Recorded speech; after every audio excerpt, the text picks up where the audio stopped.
Hello, fuckers. It is I. How are you all doing today? Let me get some music going here. What is it? None in the Chambers, so Snoot Game OST. Edit. Souffle. And we'll tease it up just a little bit here. There we go. Goddamn, dog. Goddamn. I got up late and then I needed to make dinner. I made Borgor and fry. And I was trying to 9:30 I was technically ready to go, but I had my food in front of me. So I tried to devour it.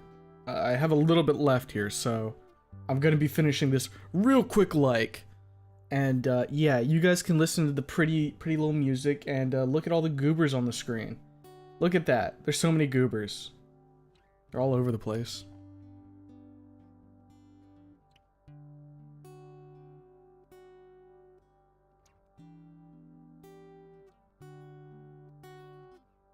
I like how anytime I come onto stream and I'm not immediately like, whoa, let's go everybody. Everybody's like, you're dying.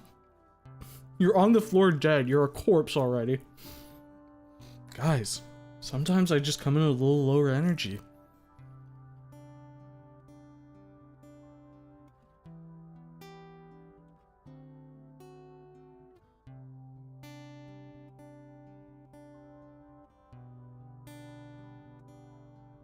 Quite crowded today. Yeah, I kind of looked and I was like, you know what? I have all these toggles, but I do not do that. So today, I turned on as many as I could. Without, you know, too much overlap.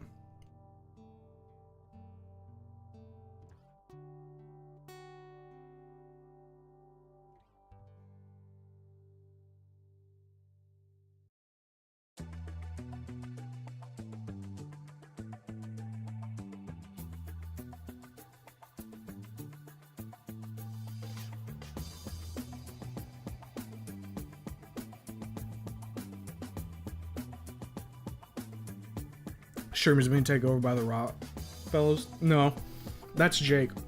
Also, how are you doing, Jake? Still dying? I know that Cars had his fucking appendix almost explode this morning or something. So that was interesting to look through in chat.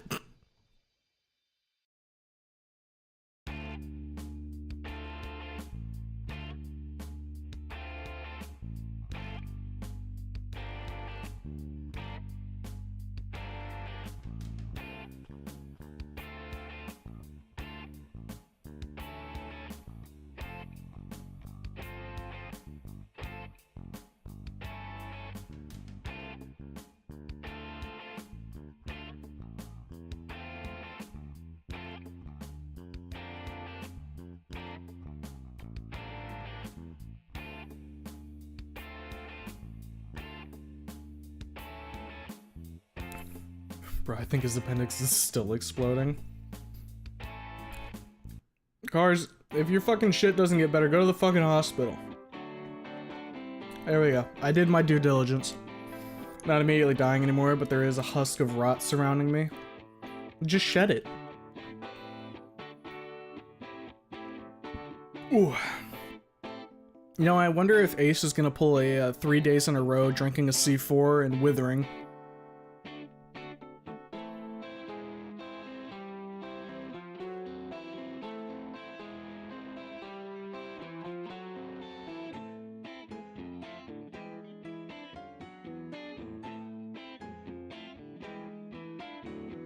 He better fucking not. Well, the last 2 times you said that didn't stop him.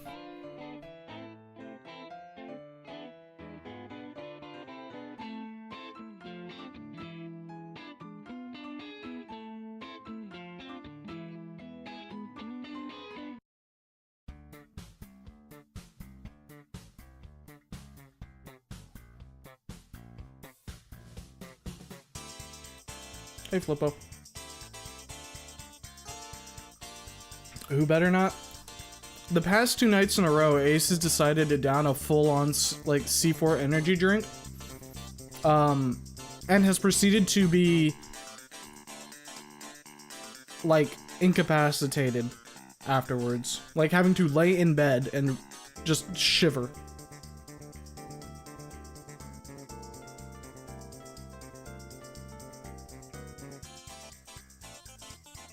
How you been, Humo? Other than my fuck ass sleep schedule getting in the way, been alright. That hard? Yeah. And it was funny too, because he did it one night and was like sweating bullets, and then the next day he decided to do it again.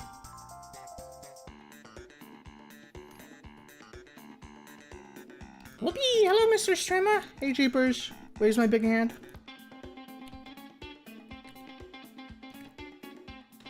Have you ever tried to make coffee with cola? No, because I don't drink coffee. But if I was gonna do it for a bit, sure, why not? I'll do it and then I'll fucking wither.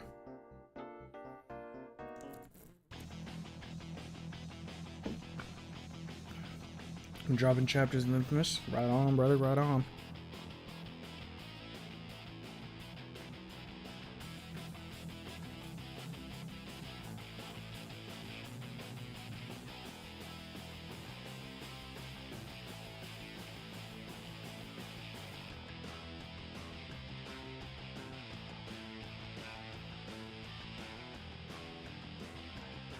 Iced coffee, but replace creamer for cola.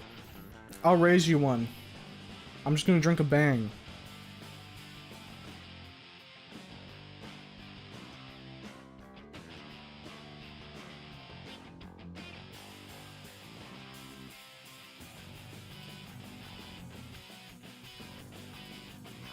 I don't think I have a liver no more. You want to share mine? I don't think it's too rotted.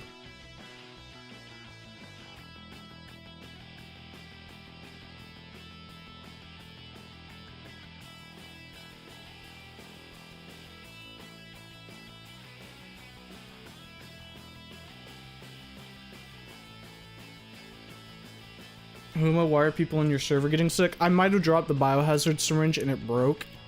Like, okay. So what you gotta imagine is this. Hold up a sec.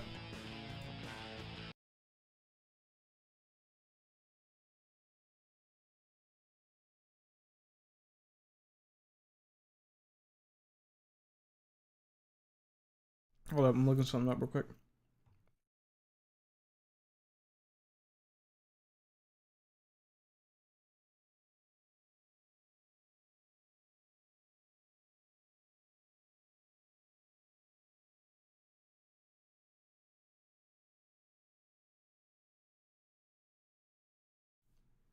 No, I didn't get assassinated. I'm still here. See?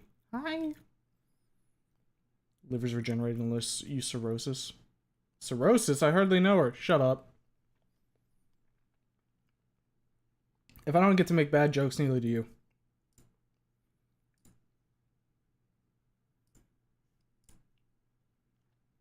This is essentially what happened in the server. I'm leaving the audio off so that way it doesn't get angry at me.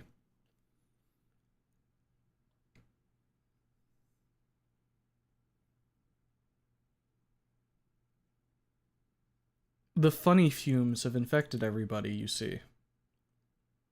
Went into the vents. And you all got blasted with the fucking evil brap gas. I only partially take responsibility for it, too.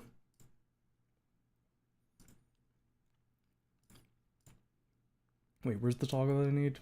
Inky. There we go.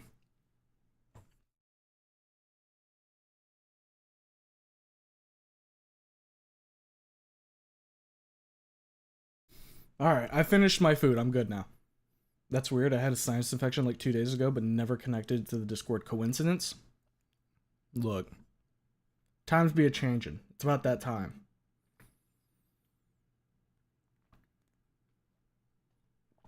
It's always the vents.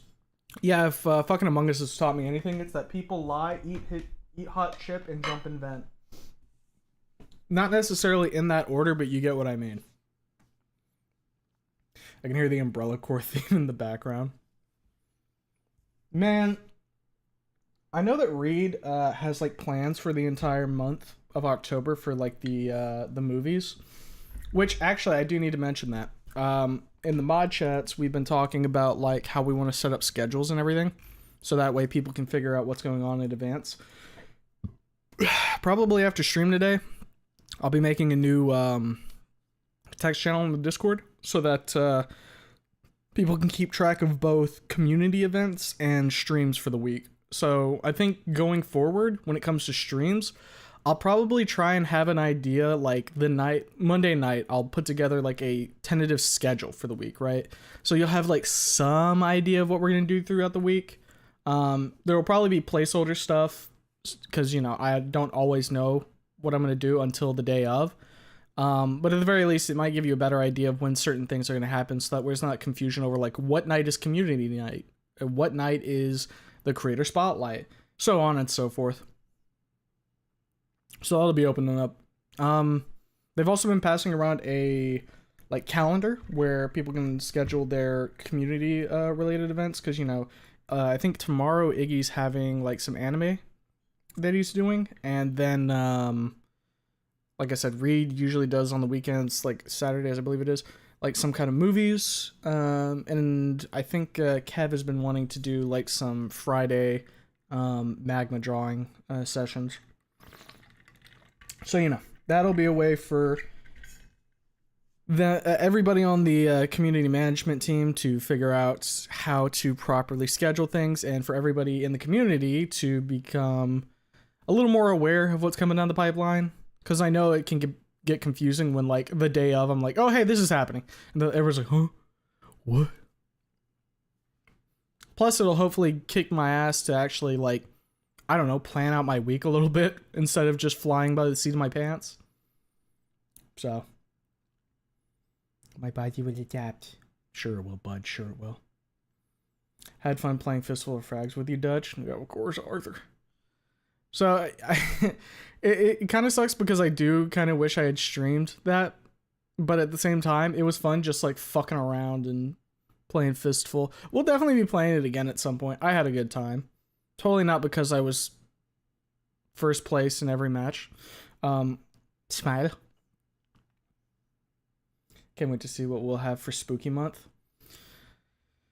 Oh, just Spooky Month. Yeah, I do need to plan that out. We obviously shot the shit one of these streams and talked about like different games I can play on stream for a nice Spooky Month type deal. I just gotta actually make sure I'm getting them lined up properly. We'll be starting it off this week, so Wednesday and Thursday I'll probably have some scary games. Oh, okay. I do want to throw this in there. Anybody who knows what Black Souls is knows that me saying I'm gonna play that on stream should be scary, but not in like a horror way, more like a you're gonna die way. Like YouTube's gonna kill you. However, Rock and Magnum have both been working on censoring the game enough that I can play it on stream. So, in the near future, I will be playing Black Souls on stream. So that'll be interesting. Imagine Resident Evil in the Snootverse. Snoot dinos would be the worst. Absolutely.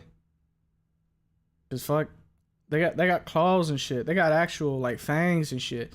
Humans, we got like these fucking dinky little fingernails. Like, sure, they can do stuff, but, you know, only so much. And our teeth kind of, you know, they aren't daggers. Humo's actually becoming a professional streamer. TM, what a world. You know, sometimes I look at like what I have going on and I'm like, man, this needs to be streamlined a little bit. And fortunately, because I've decided to actually have mods and community managers, surprise, surprise, it's way easier to organize stuff and, you know, bounce ideas off of people. Wild concept, right? It's almost like people do that for a reason. Only took me like, what? 7 months to come to that conclusion? Working on a fic may share when it's worthy. Based off the first of the prompts, or at least the prompt got the gears turned in the right direction. Hell yeah. If you want to share it, I'm sure people gonna read it, dog. Everybody loves getting new stuff. Give me that T-Virus. Watch me become Wesker 2. Brother, you will become unnamed zombie number 3, okay? Calm down, big guy. You're not that guy, pal. Trust me, you're not that guy. No one is surviving Resident Evil and Snootverse. Let me think about that for a second. Is there anybody that could survive it?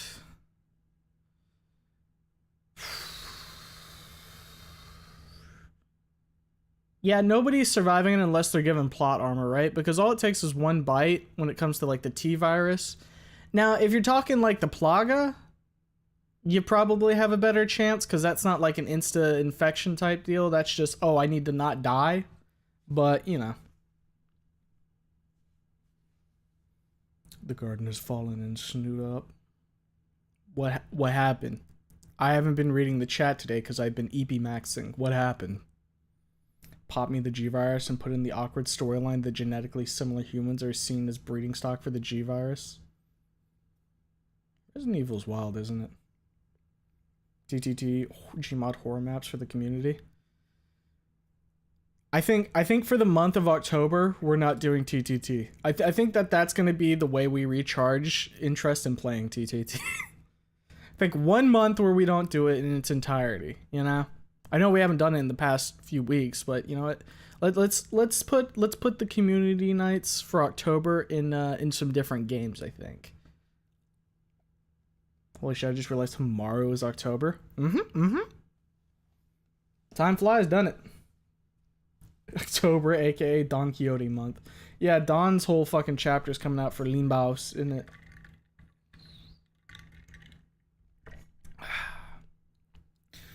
When the thing... Oh, wait, I should probably play the music again. I realized how quiet it is in my head. There we go. When the thing you're supposed to do works. My face when the thing I'm supposed to do works. What would happen if Snoot Game visited Gotham City? Joker would kill them. Next question. Yo, Humo, how's the day been for you? I've been pretty sleepy today.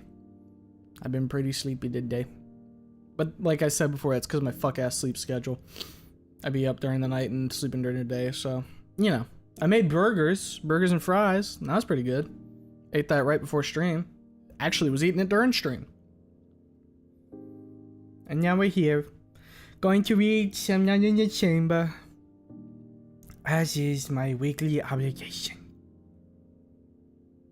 I am Wesker. 7 minutes. 7 minutes is all I can snoot. Your feeble attempts only delay... Oh, yeah. Your feeble attempts only delay the inevitable. Shut up. Eat this rocket. Where are you hiding? Found you! What a fucking... God, Wesker's so fucking stupid, dude. You guys remember when he was just this jobber fucking corrupt police officer? Remember that? And then they said, you know what? BOW man. Evil villain. Like, if I'm remembering correctly, in the original, like, Resident Evil game, can't you actually, like, find him, like, fucking dead? Like, by the, like, monkey zombies or whatever? Like, they destroyed him? I'm gonna be a BOW. Are you sure? They usually get really weird. They usually get really big and really icky. Wesker was like, oh, it's all mine. Yeah, he did do that, and then we threw his ass into a volcano. We picked him up and said goodbye, and then that didn't work, so we hit him with rockets. Again, you always just use rockets in the Resident Evil games. That's like, genuinely, if I was in a Resident Evil game, I would just be like, oh, I'm gonna bring a rocket with me at all times. Nothing can beat rocket. What's that? Birkin, you're here? Rocket. You're dead. Bye. I think the only one it wouldn't work on is Nemesis, because you need like a fucking rail cannon. Imagine losing to a guy who just fist fought a boulder and won. Okay, look, you say imagine lose it as if like that's shameful. Like, I feel like anybody would lose to the guy who beat the boulder, you know what I mean? Like, that's just say like, oh yeah, no shit. That's a given. Principal Spears though. Spears in the Snoot verse, he, like, don't get me wrong, he would cause a lot of damage, but again, all it takes is one when we're talking about the T-Virus. Plaga, I give him absolute dub.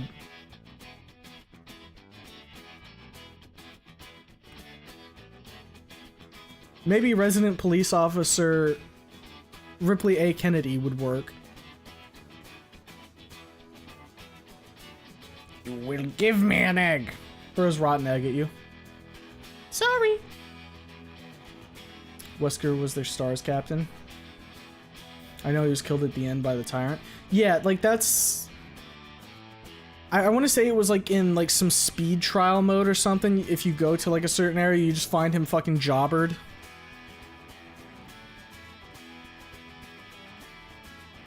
I join and the first thing I see are these fucking monstrosities. Don't talk about my children like that. I'll have you know, I painstakingly crafted half of these. I didn't craft Chiro, I didn't craft the puppets, I didn't craft meat. But like everything else, I wrought with my own hands. Went to a dentist appointment today. Need to schedule one for myself, to be honest. Took a nuke to take out Birkin. Yeah, but I feel like if you got Birkin early enough, right? Like with the rocket, he'd probably be gone. Like, cause isn't his like whole thing because they never really took him down properly, so he just regenerated? I can't even remember. Raccoon City was fucked. Like capital F fuck.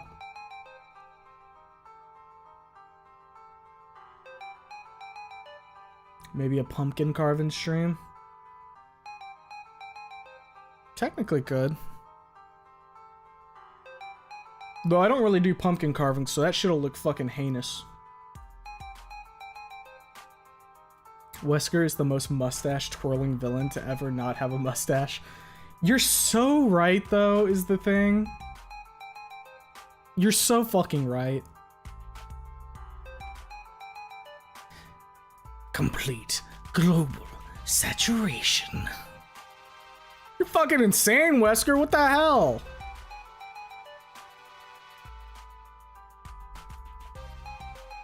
Technically, Andrew can survive all of it with that, all of it with all that isolation and burning up on re-entry. True. He'll be dead anyway, so who cares? Chimi is my favorite. Really? You like Chimi? And her razor energy?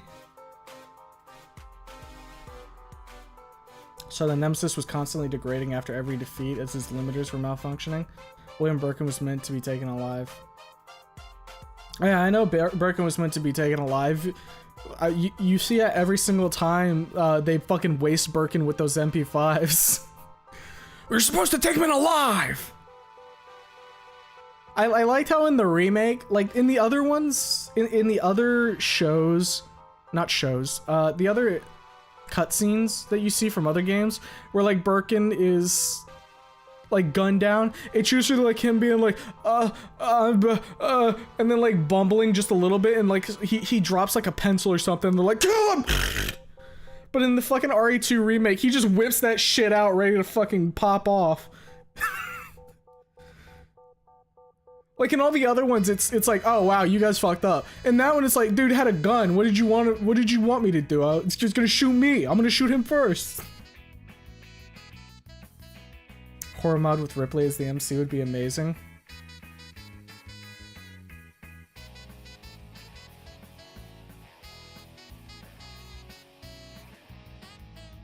Ripley over at the VPD trying to help contain the outbreak. It could actually be pretty neat. Have you ever heard of the Snooterman, the Spider-Man, and the Snoot game? No. I have not. E1 Inko. Olivia, I will spread Gator Boros. Inka, what the fuck are you talking about?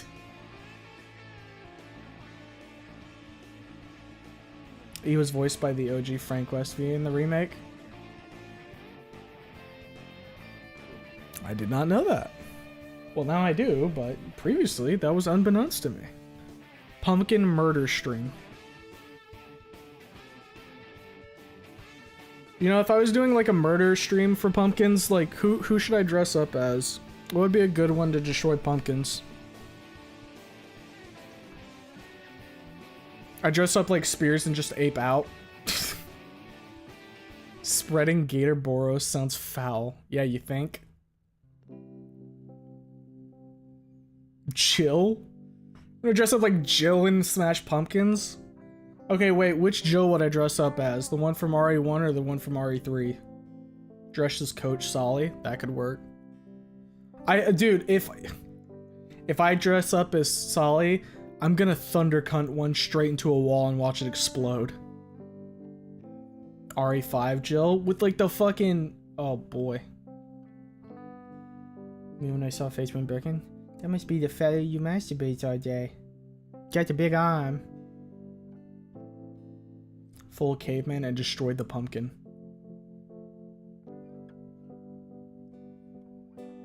Make a hat out of one of the pumpkins first, though. Just put it on my head. Become Vropilled. Dress up as Michael Myers, easy peasy cosplay and on theme. If I did a Michael Myers cosplay, I would not talk the entire stream. It would just be me, like, doing different, like, gestures at the camera. Ugh. Mods, post pumpkin bro.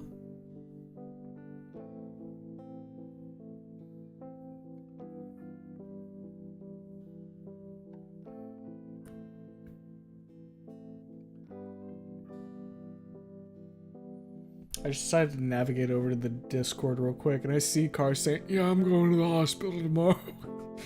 I gotta, I'm dying. This is killing me."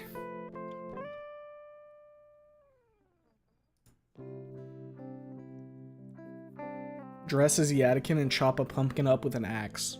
Ooh, that's not a bad one. I could probably Yadikin Max. I can imagine Wonko going into Livia's hospital room and secretly inject her with Ouroboros and she becomes some boss. The big Gator boss. What kind of boss would she be though? Like if we're talking Ouroboros, we gotta think in terms of like fucking RE5, so it would be a bunch of worm shit. But like which rendition of worm shit? You know what I mean?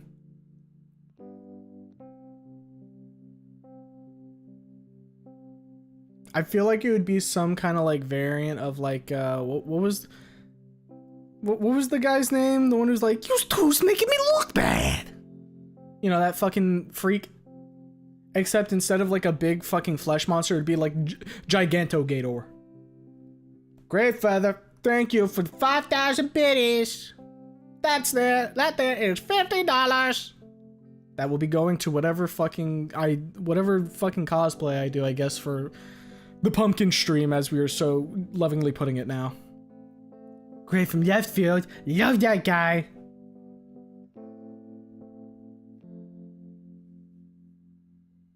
That'd be funny to see. Michael Myers doing Orange Justice and Absolute Silence is menacing. I could easily do that. You make me look bad. I need to go listen to that fucking idiot real quick. Irving. That's his name, right? Resident Evil 5 Irving dialogue.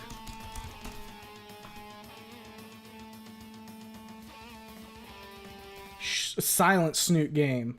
I require Irving talking.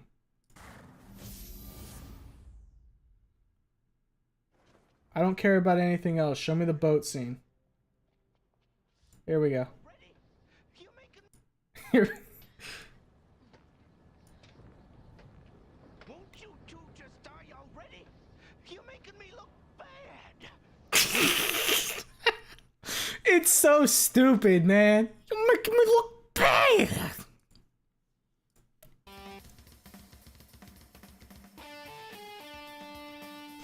No, do Fang again and make one of the pumpkins look like Naomi, and then like fucking pull out a 38 special and blow it up.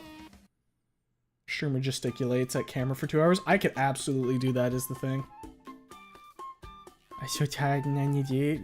Go get something to eat, dog. And go take some rest.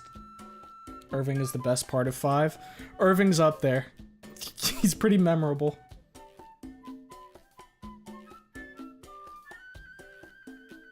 Real Steel and Snoop Man? I mean, like, what, Dino Robots? That's Real Steel, right? I can't even remember. If that's not it, otherwise, Dino Robots would be kind of cool.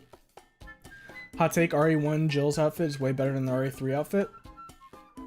I don't know if that's a hot take. I feel like it just is down to personal preference, right? They're both good outfits for what they are. I like to imagine Del Lago, but worms. Yeah. Yeah. If only you can outdoor stream, I'd love to see you blast some pumpkins with guns, but I'm pretty sure you'll get sniped by both Twitch and YouTube. Yeah. You know what I could do is just have like an unlisted video that I only share on the Discord where I dress up like Fang and then shoot the Naomi pumpkin with a gun at like a range or something. And that'll just be like a little humo treat for you guys. Fuck you, Naomi!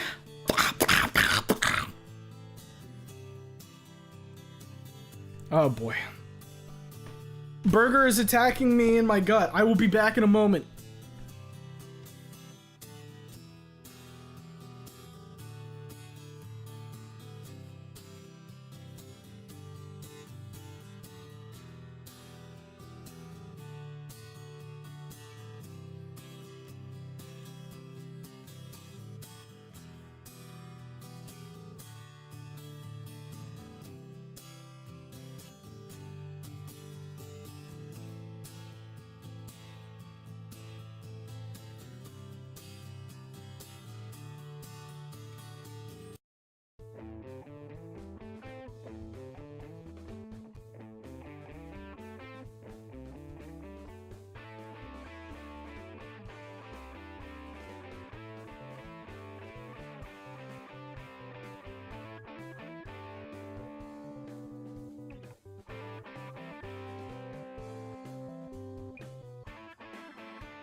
Okay, I'm back.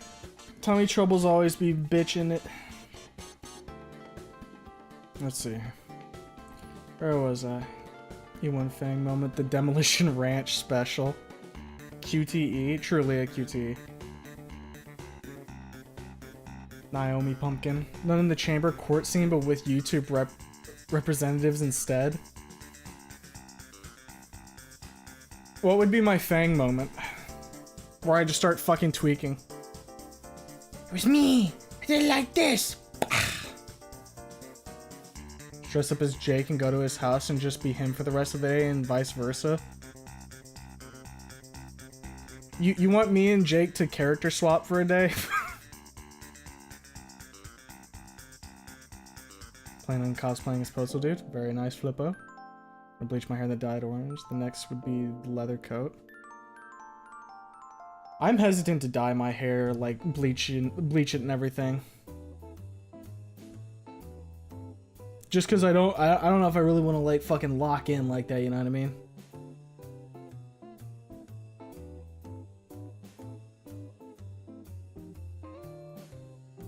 So is that bad? Mad lads work early again. Alright, Ken, take care. I feel like Olivia would dress up as Zero from Katana Zero for Halloween using her E3 kimono. That'd be cool. Give Olivia the katana now. You know what? What if Snoot Game has battle bots, Arena? They probably would. Now, there's a distinction here. Do you mean like battle bots as in like the tiny robots where they fight each other, or do you mean like fucking full-on mechas punching each other in the face? Because the first one's very viable. The second one, I don't know, maybe. Isn't Real Steel that one movie where people box robots that left on a cliffhanger for the last 10 years? Maybe? I think it was the robot boxing. I gave you the moving puppets. Yes, and I need to apply them. I might try and get them hooked up on my off day tomorrow. I want to have them at least ready for like Crow Part 2. I think it would be fun.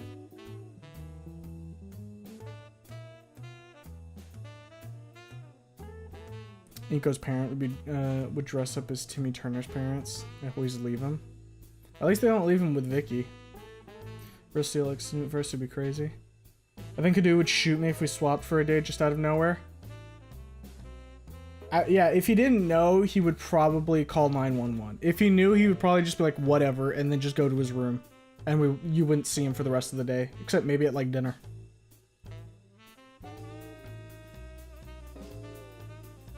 And put on a puppet show. And dress as Schizo and Judy. Jake, you want to dress up as Schizo? I'll dress up as Judy and we do a puppet show. The tiny robots that every character gets to make. Oh man. Ah, come on now. You can't say that because now I'm like sitting here thinking what would each character's little robot be?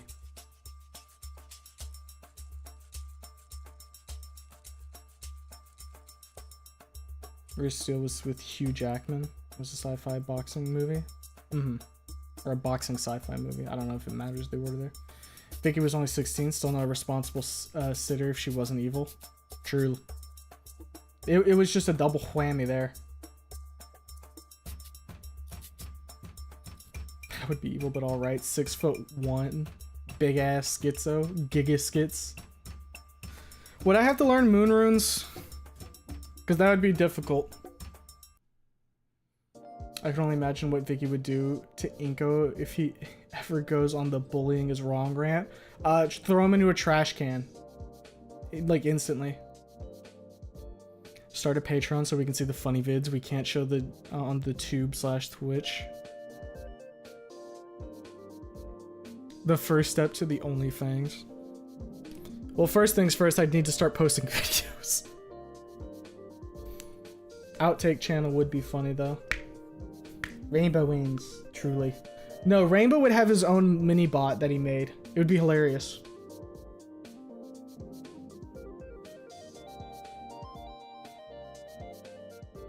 Judy voice demo right now. Go click on the Puppet Pals. It's just like a very quiet and shy voice. That's all the Judy voice is.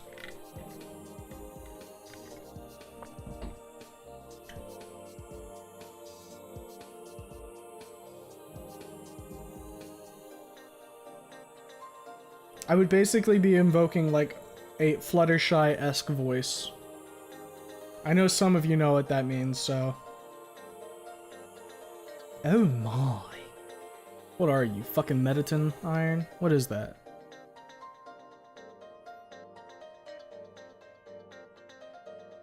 That's how I picture it anyhow. Oh yeah, how else are you supposed to picture it, right? Like, she's not gonna like bust it out and be like, Hello, my name is Judy. Hello. No, it'd be something kind of laid back like this. Very, very gentle. Nami. Oi, bruv.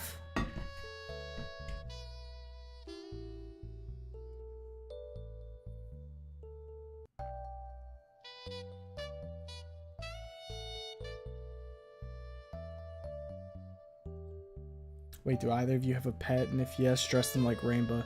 I got an old ass dog at my parents' house that probably doesn't have much time left.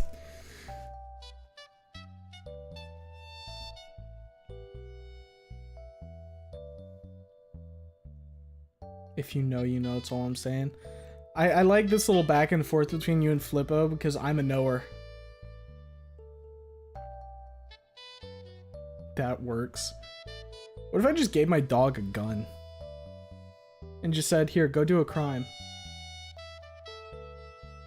I may be able to put a small pink wig on one of my ferrets.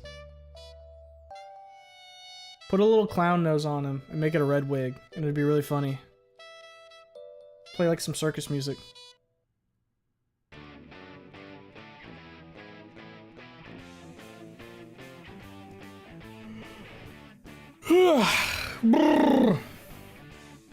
Ugh. Someone inject pure cocaine in my veins. Power me up.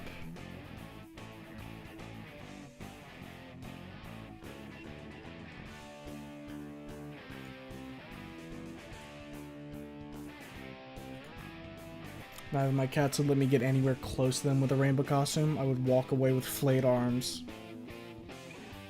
Torn to shreds. Literal ribbons.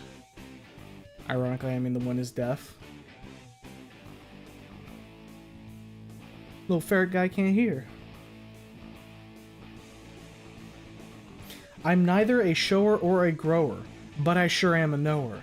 It ain't about the size of the wave, it's about the motion of the ocean. Ha, nerd. I bet you're talking about sine waves. Don't do that. Cocaine didn't do nothing. I need that Brazilian in me. Wait, pause. In my veins. Fuck. Fuck! It's over, fellas. I gotta end stream. Chat, clip that. Clip and ship. Shakes my big fucking head.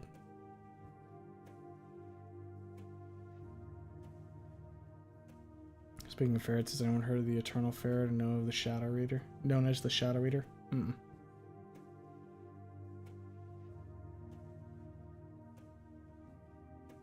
Alice from Left 4 Dead 2 and While Destroying Pumpkins talk about your buddy Keith. Jake in this clip, in this case. Just not that one Keith bit. What's the one Keith bit you always like to do, Jake? I would tell you about the time my buddy Keith. It has something to do with under a bridge. I can't remember if Keith is the one getting fucked under the bridge or he was getting fucked by Keith under the bridge.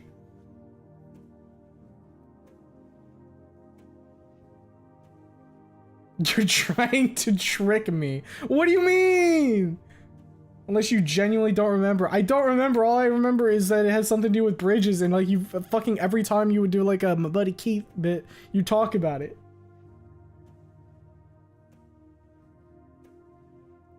Okay, what have you been doing to Humo? It's my buddy Keith once sucked me off under a bridge once. Okay, see, I knew it had something to do with the bridge. I just couldn't remember what it was. There was some sexual gratification in the bridge.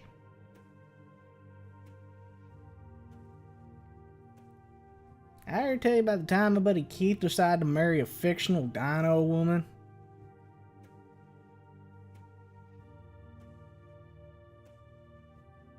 Also Humo. What? What'd I do? What'd I do? I didn't do anything this time.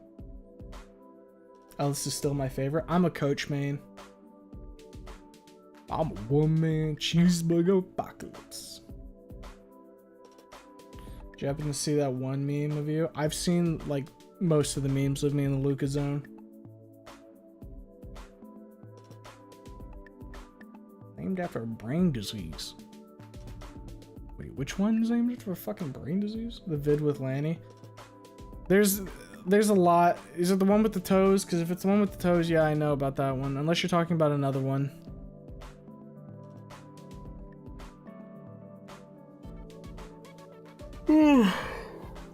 Buh. No, one sec. Okay. Have ever a time you wait, have I ever told you the time I tricked some fortunes on writing about dino women? Ever tell you about the time my buddy Keith walked up a burning building? That was one hell of a sentence to read. Yeah.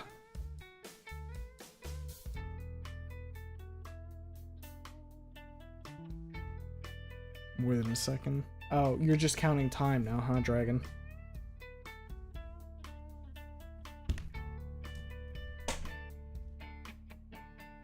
Ugh, fucking hell. I don't know why. I feel like my entire body needs to put on one of those like fucking medieval stretcher type deals and like just pull my shit for a minute. Stretch me the fuck out. That way I'm like a noodle man.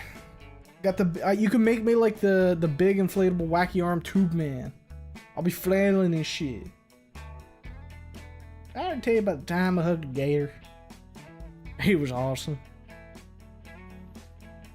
I don't know why, but Ripley S. Kennedy. Ripley Snoot Kennedy.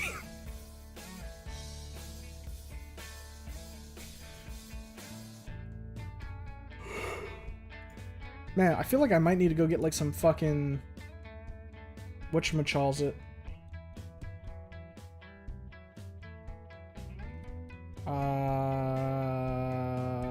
Gamer soups.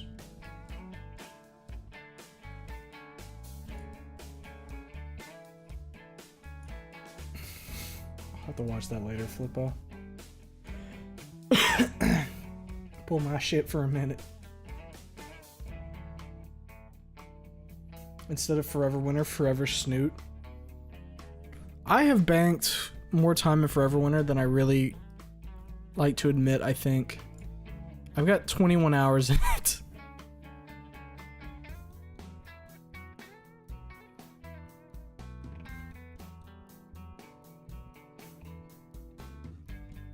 Probably only hanging around for the yap tonight. I'm deep in the throes of post-sickness lethargy. Going to sleep pretty soon. Fair enough, big dog. You need to go get that rest so that way you can be big and strong. You have to come back stronger for Thursday when we get the Pro Part 2.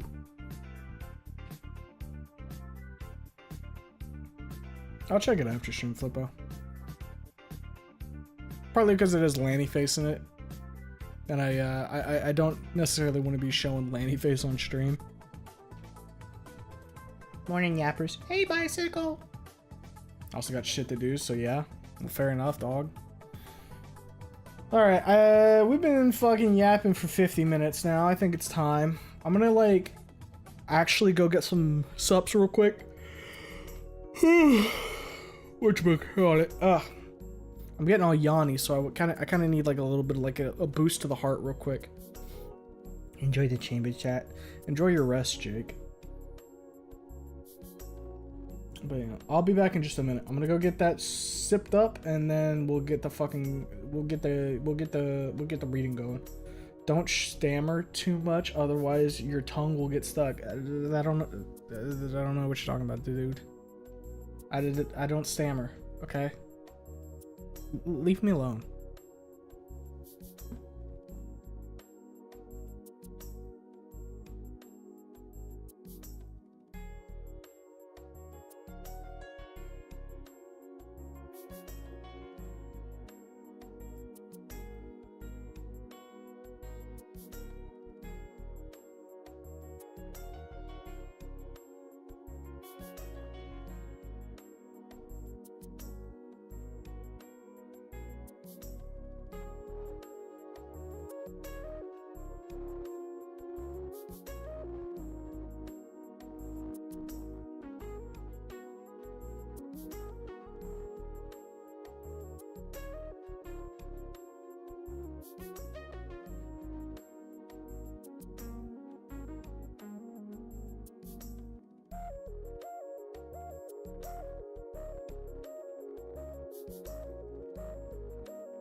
Ugh. I'm back, chat. I've got the gamer subs in the shaker in front of me. And you know what? I thought, you know, I haven't done this before. Let's shake this live on stream and have me down it, yeah? Here we go. Yeah, get that fucking powder mixed up, boy! Yeah, it's probably good.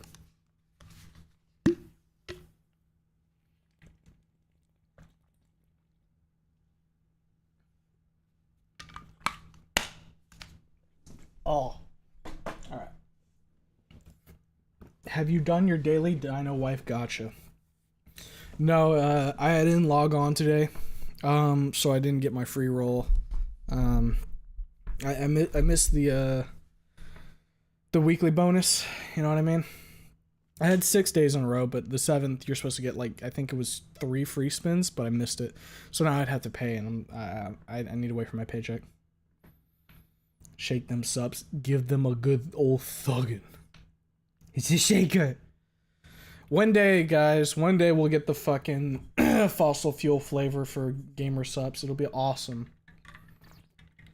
But that day is not today, so. Sorry. Alright. Let me go ahead and get the fucking fic up. Because I did not have it up yet. Not in the chamber. Is an empty chamber dangerous while carrying concealed? I don't want to know. I want to listen. I want to read Dino fic, please. Thank you. Alright. And we're on chapter 25. Okay. Fossil fuel is an awesome name. I know. I'm really proud of it. Too bad it'll never come to fruition. Holy shit, I really do have to move like a bunch of shit off the fucking screen, don't I? Oh fuck, I gotta get the fucking desktop thing. Hold up a sec. Guys, you're gonna have to sit in the void for like 10 seconds. I recently installed like an AC unit in there, so like it shouldn't be too cold.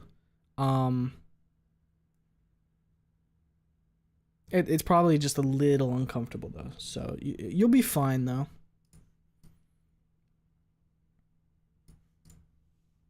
There we go. Okay. Display capture.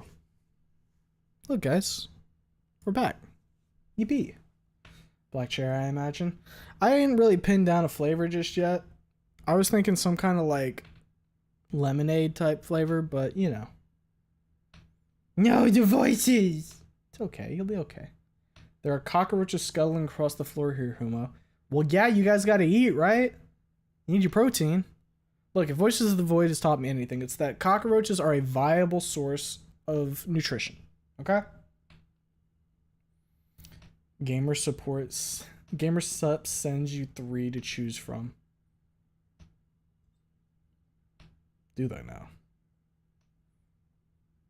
I think the thing with GamerSups though, like if you wanted to get like a flavor, you have to. I mean, someone can correct me if I'm fucking wrong here, but it's something like they give you the code, and if you sell enough GamerSups, they let you have a flavor / cup. It might be a cup and then a flavor. I don't know what the fucking order is, but I would have to actually be like having people use the code, you know what I mean? Which means we would need more people. But you know. Get that Fang in a straitjacket. Well, that is what it would be. Would make sense as it's an investment. I mean, like the thing is, right, when it comes to like flavors and the shakers, right? Obviously the people who are going to be buying it the most are going to be your own viewer base. Of course, that's not to say that like when it comes to the flavors at the very least, it doesn't mean other people aren't going to buy it. Like I bought, what is it, Shy Lily's Blowhole Blast, but I wouldn't buy like a shaker with Shy Lily on it, right? So at least when it comes to the shakers, they want to prove that you have the audience that is willing to purchase, because they're more than likely going to be willing to purchase your shaker. I think it's cup then flavor based on sales. Right. Love me some subs. I like a little bit of subs to help just get a little bit more pep in my step. thought they just gave any idiot a collab. I think they'll give like just any idiot like a fucking whatchamacallit, a code, but I don't think that they're gonna just let anybody get a cup. You know what I mean? Just do what that one guy on Reddit is doing and get a shaker cup, titty milk, gamer subs, Gatorade, and some Olivia stickers, and you get Gatorade milk. Could you imagine my flavor is Gator milk? Ugh. Ugh. Put a soaring on it and you got an audience e-capture. Well, yeah, see, that's the thing too, right? Like, a lot of what gets some of the stuff sold is like the branding. Because, like, I'm sure, like, you gotta imagine how many people bought the fucking lean flavor because it had Joe Biden on it with lean. Like, that's just a funny thing to have, even if you weren't gonna drink gamer subs, you know what I mean? But, like, you start capturing the fucking scaly community with some fucking ripped ass dinos. Ooh, that's a business opportunity right there, fellers. Hello, chat, Mr. Streamer. Hey, Sierra. Truly sad day for the Garden Poster Union. I gotta go like read up on the lore that happened there. And some flavors, carrot milk, flavor is green olive and sardines. That sounds icky and very salty. Okay. Ugh. Just rub my face real quick before we get into this. Oh. So, as was the case last time, I have left it up to how I'm feeling at the end of today for what we're going to do. Right now, we're dedicated to one chapter. If it goes really quick and the next chapter isn't too long, I might do 2 chapters, but we'll see. We'll see. I know I've been like reading a little less here when it comes to the Nun in the Chamber stuff, but you know, it's just a case of these are really long chapters, and it's harder for me to bang them out as quick. But we'll see. We'll see. Let's see. What happened last time over here? Let me jump back a chapter. Parting clouds at the bottom. Okay. We were talking about meeting up with Stella. That was one thing. Because we needed to clear the air with Stella. I think the 2 big things were that we're going to talk to Stella, and Reed was going to work on talking with Trish. Or at least think about talking to Trish. So those were like kind of the 2 big things. And then Anon was also kind of feeling odd about Fang, if I remember correctly at the beginning of that chapter. Some people are okay drinking guacamole, Gamerfart 9000. I'm sure there's more some willing to drink Gator milk. Absolutely. I mean, there's literally a titty milk flavor. This is just titty milk except for scalies. That's all it would be. All right. Funny gamer subs flavors aside, it's time for us to go ahead and work on getting through this chapter of Nun in the Chamber. So, everybody get comfortable in your seats, get some good Wawa, and, or any kind of drink. I'm not gonna fucking be your dad. You can drink whatever. You can have the Coca-Cola, the Pepsi, the Dr. Pepper, the beer. It's up to you. All right, here we go. Chapter 25, Frostbite. It's my life, it'll change for the better. I face the light, it's worth the fight. See a new day, start a new way. Get it straight, make it change for the better. Mr. Kazala, what do you think of Anon? I've been sitting just outside of the dining room door for nearly an hour, listening to the social worker question Simone and Marisa. I was hesitant to eavesdrop on the conversation at first. This hesitation gradually waned, then disappeared after my step-siblings joined me one by one. Strength in numbers. The Triceratops, as the social worker is a Triceratops, has been investigating the house and the farm grounds since morning, looking for any sign of lackluster living conditions. The investigation, which has been so thorough that I started to think she's looking for murder evidence, was intertwined with interviews with my adoptive family. The interrogations, as I can't call them otherwise from what I've overheard, were so overbearing that I'm starting to think that this middle-aged, strict-looking lady, as that social worker is such a lady, really missed her calling as a cop.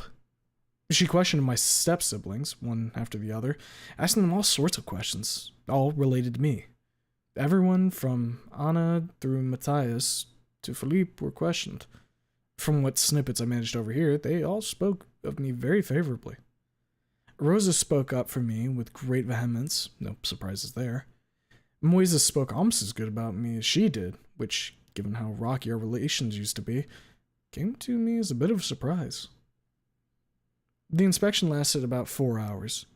The interrogations of my family went on for around 3, and were reaching their peak just behind the door. Throughout all that time, I had my phone on me, relaying the whole process to Reed live, through photos, text, and short clips I managed to capture when our guest's back was turned. I sent a couple messages to Stella as well, and she took great interest in all that was happening. Her messages almost sounded worried when she asked me about what my family said about me, if the inspector found anything amiss, and about other things.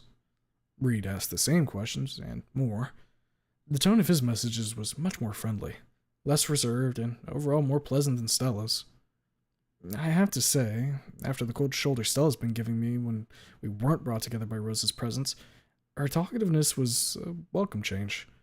I snuck a couple questions of my own into the replies, about how she was, how college was going, that kind of small talk. Reed got his own portion of questions too, mainly relating to his choice of college. He already made a choice as it turned out. New Kansas Institute of Technology, he wrote to me in one of the texts. Isn't it super expensive? I had asked. You'll be buried in student loan debt. Don't worry, I'll be fine, he explained. Dad and Mom set up a fund when I was born, just for that. As to Stella, whether it was thanks to the subject matter we were engaged in, or thanks to her mood being more agreeable today, she answered all my questions and more. My reports to her and Reed turned into regular conversations, which, if I'm to be honest, greatly helped me throughout the day. Now, though, I have to focus. Sorry, Stella. Sorry, Reed. I really need to prick my ears up. Alan is a hard-working man. Honest young man, Miss Hildegard. Simone says, he is more kind-hearted and understanding than most people I know. Miss Hildegard, that's the social worker's last name, shuffles through her papers. She has a whole suitcase of them, some of which I managed to take a peek at while she was busy at a different part of the house. All those papers are about me. Doc Violet's reports, Doc Candace's reports on those reports. There's even a transcript of an interview she did with both those doctors. I only managed to peek at it a couple lines of one such document before Miss Hildegard came back. She gave me such a prolonged look of scrutiny that I shied away, almost running off like a beaten dog. I kept out of her way and away from those papers ever since, but I couldn't help myself to not indulge the curiosity. People say that curiosity killed the saber-tooth. Luckily, I'm not a big cat. I decided to stick by close, but not too close. Knowing that the family would have my back no matter what didn't diminish that damn curiosity of mine. I wanted to know what they'd have to say about me. Luckily, it was all good things. Is he violent? Miss Hildegard's cool tone rips me out of the muse. I look down at my hands. They're drooping down, my wrist resting on my knees. Am I violent? I mean, I don't think I am. I mean, when I get triggered badly, I freak out, but I never hit anyone when I had an episode, as far as I can recall. He's not, Marisa says. He rarely ever raises his voice. Rustling of papers. Miss Hildegard is murmuring. Has he ever had a PTSD episode on your property? Yes, Simone says. Describe it, please. Marisa describes one such episode I had on the farm grounds.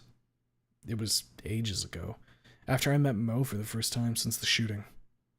It's not something that's easy to recall, especially since this is something that can sever me from my daughter. And as Marisa begins, my face starts to prick and tingle when blood leaves it. With the progress of the narrative, my heart starts beating faster and faster, my fists clenching so hard that my knuckles turn white. A freak. A nutcase, balloon. That's probably what's going through that Trigger's head right now. She will say, I've hired enough. Any minute now. She'll collect her papers and leave, taking with her the hopes of me ever seeing my daughter. No such thing happens, though. Miss Hildegard listens to Marisa without interrupting her. Not a word, not a sentence. Maybe there's hope yet. Maybe, just maybe, my daughter won't end up in a foster home. Oh well, in a foster home that isn't the one we're at right now. Her description of the events aligns quite well with how I remember things. There are some details that I do not recall, namely descriptions of how I screamed and cried and punched myself. I observe a disturbance amongst my step-siblings, growing stronger as Marisa progresses with the narration. They squirm a little, grimace a little, some like Anna stare at me intensely. Raul leaves the hall and goes to the porch. I catch a glimpse of him lighting up a cigarette. Rosa tries to get Anna off the table the lid Acleops is sitting on, but the girl won't listen, only sticks her tongue out at Rosa, who's entreating her to leave. I turn away from them all and press my head against the wall. My thoughts turn towards Mo. Mo. That old fart rustled my Jimmy's gut that day, goddammit. I'm so glad we're on good terms now. I was somewhat worried that Ridley's sentence, 6 years, would reignite his anger. But Mo only sees at the bigwigs of Volcadero when that topic comes up. Miss Hildegard listens to Marisa's description of me freaking out in attentive silence. After Marisa is done, there's more rustling of paper, more murmuring of the old Triceratops, and more of the uncertainty gnawing on me. I really feel like I'm being chewed by a cat, as Wendy would have put it. Yes. I see. Has his condition worsened since then? No, Marisa replies. No, it did not. Someone confirms her words. The therapy is doing wonders for him. He's still kind of reserved, but he opened up to us a lot since his diagnosis. One of your children, Rosa, told me that you've... Miss Hildegard pauses. I can almost see her looking from Simone to Marisa. Her face expressionless. Adopted him? Yes. Simone and Marisa speak almost at the same time. I can't help but smile. They have your back, little man, no matter what. I feel a prick of guilt. Nasty, cool feeling. How can I distrust these two? People who gave me so much, who embraced me as one of their own children. Before this nasty coldness spreads and darkens my thoughts, though, melts away, burned out by a warm, fuzzy feeling stirring up in my chest. I know this feeling. It's the very same thing I felt when Marisa welcomed me into this family, recognizing me as one of her own children. The scowl, aimed at one of my own ungrateful ass, melts away into a wide smile of gratitude, which I hide from my step-siblings by shielding my face with my hand. My eyes are wet, but with an effort of will, I hold back my tears. Don't cry yet. It's not over. I see. Do you understand that since he was not declared a legally incapacitated person, he will hold full custody over this child? They both reply in the affirmative. Miss Hildegard murmurs again, which is again followed by the rustling of papers. There's a moment of prolonged silence, during which I can feel the tension in the next room rising and falling almost immediately. As his caretakers for the duration of his therapy and his adoptive parents, do you object to that? No, Larissa says very intently. I have no objections, Simone says after a moment. Very well. A lot of rustling of papers followed by a loud click. You can now call him into the room. Footsteps. Simone opens the door. He stops for a moment, seeing all his children assembled outside, but the only reaction that elicits is a snort and a nod. He gestures at me to get in. I do that, chased by quiet words of encouragement and a pat on the back from Moises. He mutters to me in Spanish. You got this, bro. I shoot him a short smile and follow Simone into the dining room. The moment I enter, Miss Hildegard turns her head to me. She's a dark green Triceratops, over 50 years of age, with her frill drowned in a cascade of curly olive hair streaked with gray. She glares at me with equal scrutiny and severity, which both burn out some of the confidence I'd worked up over my time behind the door. I clear my throat softly. She points at a vacant chair next to Marissa's, into which I promptly plant myself. Simone joins us a short moment later. I look at one, then at the other. They're both sitting upright, as rigid as a pair of lampposts. Simone's looking as firm and as stone-faced as ever. Marissa's face is set and tense. She keeps her eyes glued to the Triceratops, only breaking contact to look at me. Her face brightens up in a very small, very short smile, after which she returns her vigil to Miss Hildegard. The object of her attention observes me for a moment before taking her suitcase off the table and setting it on the floor. She then twines her fingers and rests the tip of her beak on them, observing me very carefully and very coolly. I'm waiting for her to speak, but she doesn't utter even a syllable, even after I've cleared my throat a couple times. She wanted me here, and here I am. Why is she silent? She's obviously reached some sort of conclusion, otherwise she wouldn't want me here. The hell is she waiting for, then? Is she waiting for me to get down on my knees and beg her to let me take care of my own daughter? Is she waiting for me to start speaking up for myself, defend my honor, convince her that I'm not a nutcase and that I can be trusted with a child? Or maybe she's just looking at me and my hyperactive adrenaline pump brain is making this scenario that isn't real. Anon, she speaks up suddenly. I undertook the evaluation of your case with the best interest of your daughter in mind. Well, that's fucking obvious. Why else would you go through all that trouble? I'm sure of that, I nod, putting my hand on the table. As you were quick to notice when you perused the documents while I was away. She pauses, narrowing her eyes slightly while I blush. I already spoke to your therapist and her superiors. They have a very favorable opinion of you. Thank fuck. Thanks, Doc Violet. Thanks, Doc Candace. Your criminal record is... well, it's clean enough. She smirks, seeing me shift. Though I'd advise against spray painting the next school you attend. In the process of lowering my head, I catch a glimpse of Simone frowning. Fuck. I forgot about that tag in Rock Bottom. That damn school was so sprayed over that I hoped no one would notice, but alas, I was caught red-handed. That's gonna be a fun conversation.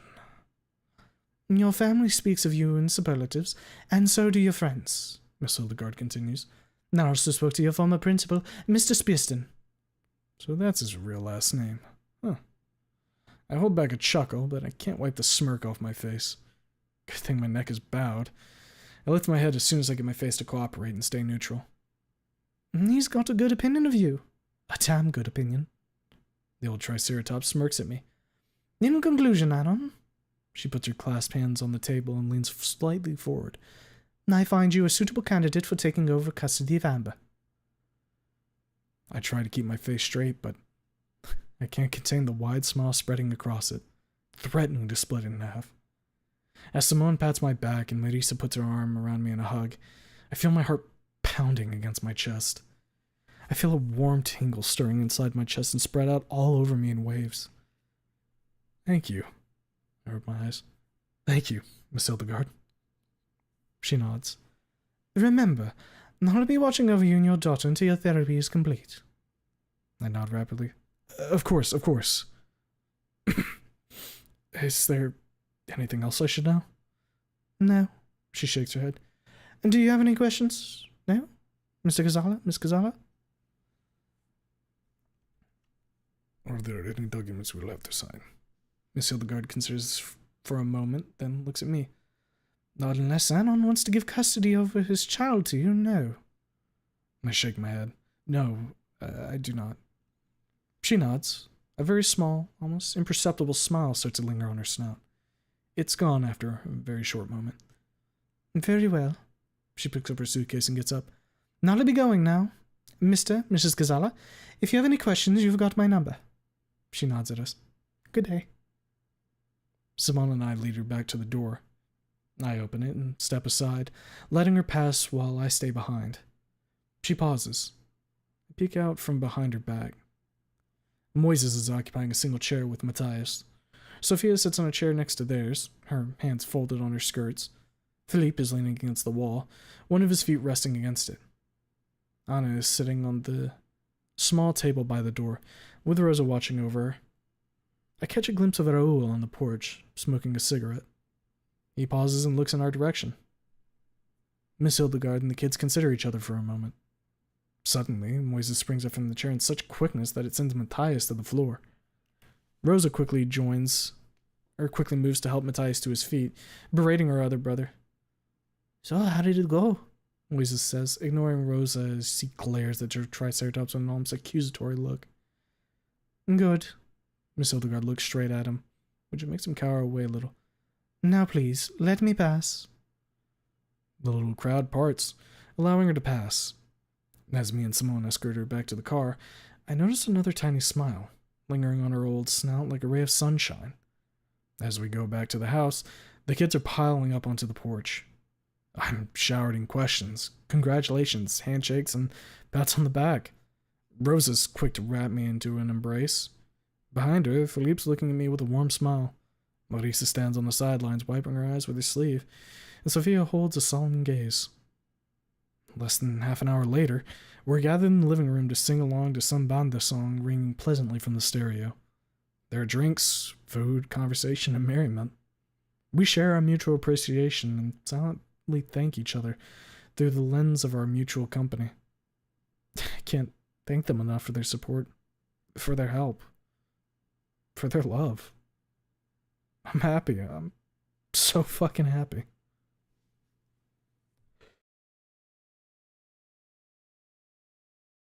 It's been a few days since Miss Hildegard held her inspection. It's been business as usual for us, me and my family working hard to deliver the produce and keep the plants growing strong.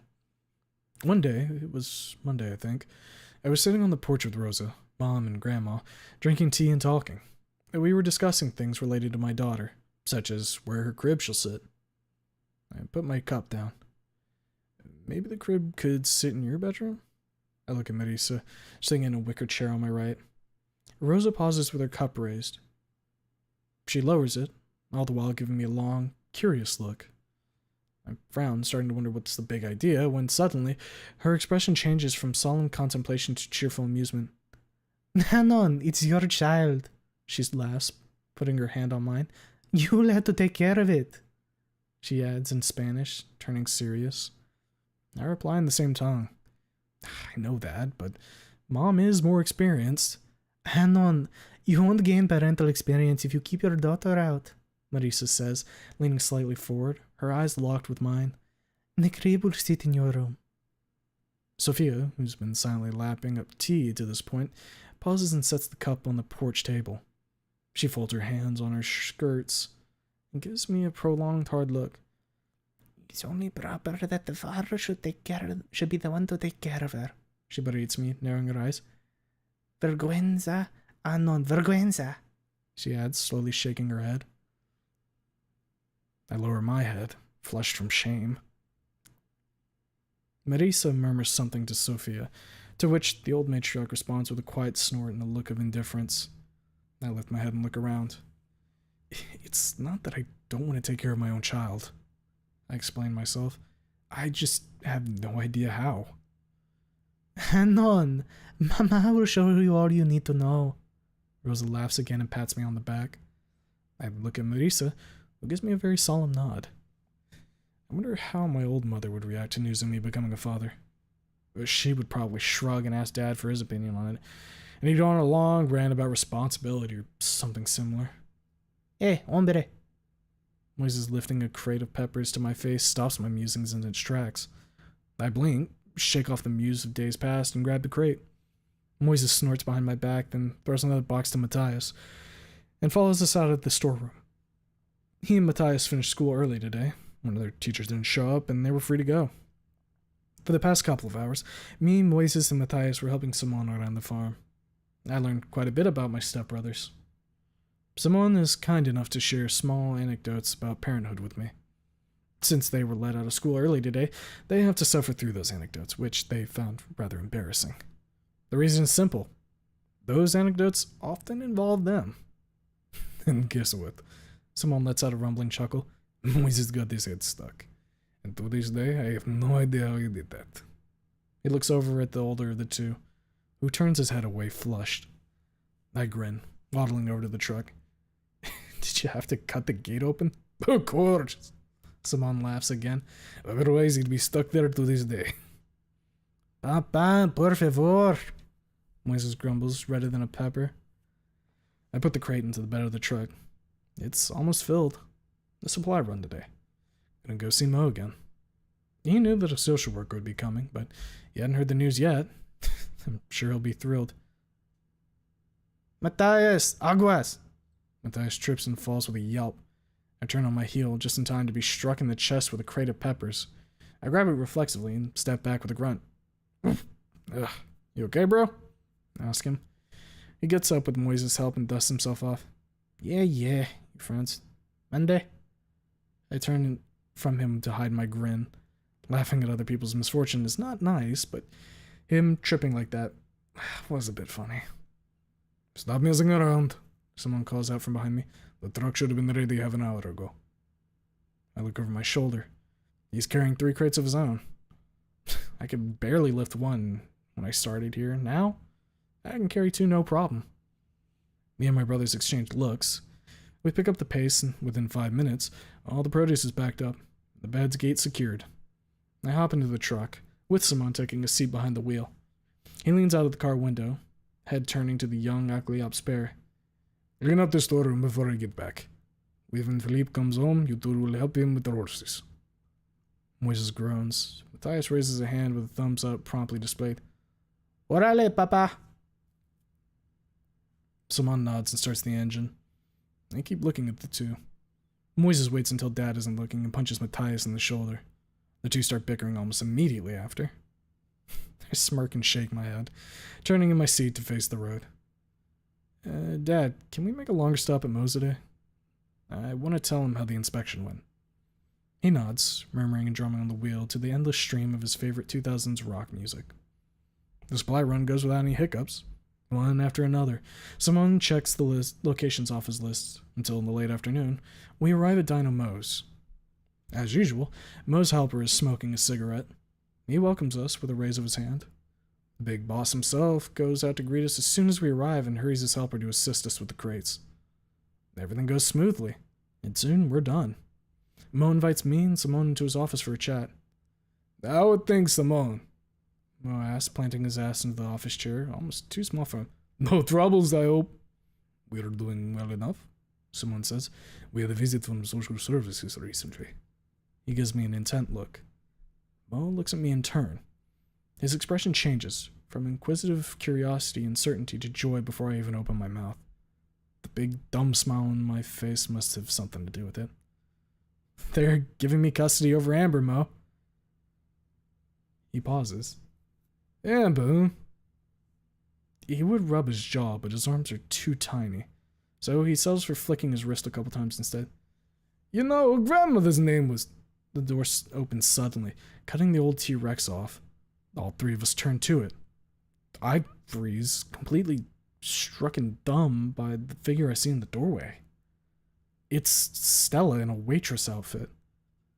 I brace myself, expecting her to cry out in surprise, but no such thing happens. She's looking at me very intent, but calmly. I, on the other hand, am staring at her with my eyes opened so wide it's a miracle they hadn't fallen out of my eye holes yet. The moment of stillness and silence drags on, allowing me to take a good look at her. She looks tired. Her hair is a bit of a mess. Gone are the hair buns, replaced instead by a simple ponytail, dangling around when she finally tears her eyes away from me to look at Mo. Hey, Mo, I'm going home. My shift is up. I look at him. He ignores me and nods at Stella. Yeah, go. He waves her away with his tiny hand. Thanks for filling in for Jenny. A murmur and door-clicking shudder, the only answer Stella gives. Stella works for you, Mo? I cough up after I manage to get my surprise under control. Yeah, he nods. Since November. She didn't tell you? I shake my head. She works part-time, you see, Mo explains. Weekends only. One of the girls had to take the day off today. Something about a kid. He shrugs. Stella's been filling in for her. Well, that explains why Stella sounds so damn tired over the phone. Working as a waitress in a pizzeria like this, on top of being buried under a pile of college assignments, would put wind out of anyone's sails. Mo nods, more to himself than to me or Simone. Then he grins at me toothily, squinting for a moment in his old way. I hope you won't keep an old fella like me out of the way of your kid. The answer is obvious. No way in hell. You won't get away that easily. Ha! He guffaws, his grin threatening to split his snout in two. I grin back. We spend some more time talking, just chit-chatting about minute things. Daily life, catching up since last week, all that stuff. Even though I try not to, I can't help but think about Stella. From the moment I saw her here, she's been lingering in the back of my mind. Every time I lost focus on the conversation between us and Mo, I find my thoughts wandering towards the Stego. I wonder what she thought when she saw me sitting here, casually talking to her boss. She's probably thinking how fucking stupid I am, sticking by my girl despite everything that happened. Yeah, I'm so much of a dumbass for it, truly. She wasn't surprised, so she must know when our supply runs happen. Did she set up her schedule to keep out of my way? Probably. She'd fucking berate me here and there if Mo and Simone weren't around. Take me to the side, start spewing bullshit, telling me how I should just dump Lucy and then what? Be a single father, live a lonely life? Well, not entirely lonely. I still have my family to lean on. That much is true. She wants me to cut myself off from Lucy. Why? What's with the sudden fucking dislike towards her? What the fuck is her problem? She forgave Lucy wanting to blow her brains out and gets hung up on something that doesn't even concern her? How does it not concern her? You're her friend. What Lucy did to you was fucked up. Why would she not be upset about it? Fair point, Conscience, but still, she's been giving me the cold shoulder since October. We wouldn't have our meeting set up if I didn't reach out to her first. Maybe the hatred she has for Lucy is starting to mess with the feelings of friendship she has for me. I'm starting to consider stopping reciprocation of those feelings. Be considerate, for now at least. Don't expect miracles, just don't be self-centered. I know, Conscience, I know. We leave Mo's place around 6 in the evening. The old fart comes out in the back and sees us safely back to the road. If you need anything, Anon, anything, he pats me on the back with his tiny hand. Call me. You have my number, yeah? Yeah, I do. Thanks, Mo. Anytime, kid. As we drive home, I muse. Not about Stella, Reed, or Trish, but about Lucy. How is she holding on? What will she do after Amber's taken away from her? What will she think of me? Of us? Does she still approve of me getting custody? The law doesn't care about her opinion. She's been deemed unable to live on her own, but I do. She is her mother, after all. She should have a say in the matter. Though, when faced with the prospect of our daughter either living with me or being bounced between foster homes like a tennis ball, she'd probably prefer the former, regardless of her opinion on me at the moment. I frown. Her opinion on me. What's my opinion on her? What are we now? We aren't a couple anymore, I think. How could we be, with things being the way they are? This errant muse sends a shock through my brain. I shake my head to dispel this dumbass thought and move to reassure myself. Cursing under my breath, I turn from Simone, press my forehead against the cold glass of the window and focus on the panorama of Volcadera, the shimmering lights of the metropolitan area and the silhouettes of the skyscrapers, shrinking in the distance. I try to stop my train of thought by focusing on the preparations we've been making to receive my daughter into our house. I try to think of the tiny baby clothes, about the toys and all that baby stuff, but Lucy keeps worming her way into my thoughts. I keep imagining myself picking out clothes for our daughter together, discussing where we shall put the crib, what school we'll send her to, a little family, living a simple but fulfilling life, loving each other, being happy. Fuck. I wipe the tear rolling down my cheek almost angrily. Castles in the air. All of it, castles in the air. I had my chance and I fumbled it hard. Now I can only pick up the pieces and make the best of them. Vroom, vroom. A text, huh? Hope it's not from Trish. As much as I'd like to help her, I'm not in the mood for playing her therapist right now. One new message from Stella. Huh. Wonder what she wants. Hey, Anon, sorry for walking in on you and Simone so unexpectedly, Stella writes. It's fine, I reply after a moment's consideration. I didn't know you were working for Mo now. Is he a good boss? Oh, he's a great boss, Stella replies. I couldn't have asked for a better one, to be honest. Whenever anything comes up, he lets me take the day off, no questions asked. Glad to hear that, I pause. Say, would you be up to meet this weekend? She sends rolling eyes emoji. I work on weekends, Anon, she replies a moment later. Besides, we agreed on a set date.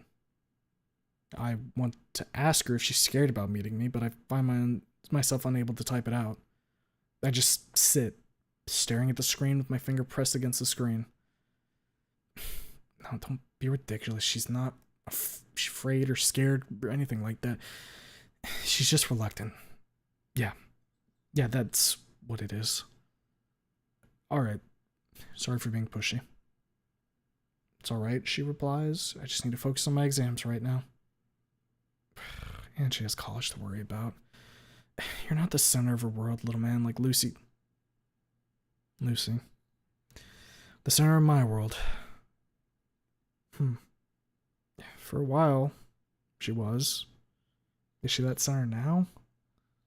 Another shock rattles my brain. Where are these dumbass thoughts coming from? Another text from Stella grabs my attention. Let's meet up on the 20th. How's that? It's Sunday. Won't Mo want you at his place? The moment I mention you, he'll let me go. I can almost see her smirking. He won't stop talking about you, how great you are. Someone's singing my praises, eh? Gotta say, it's not the worst feeling in the world. Hey, Alan. I twitch, then look around. We're back on the farm. I put my phone away and hop out of the truck. Sounds of cooking coming through the open window remind me of my stomach and just how empty it is. It voices its displeasure with this state of things with a loud, angry rumble, which intensifies when the smell of food reaches my nose.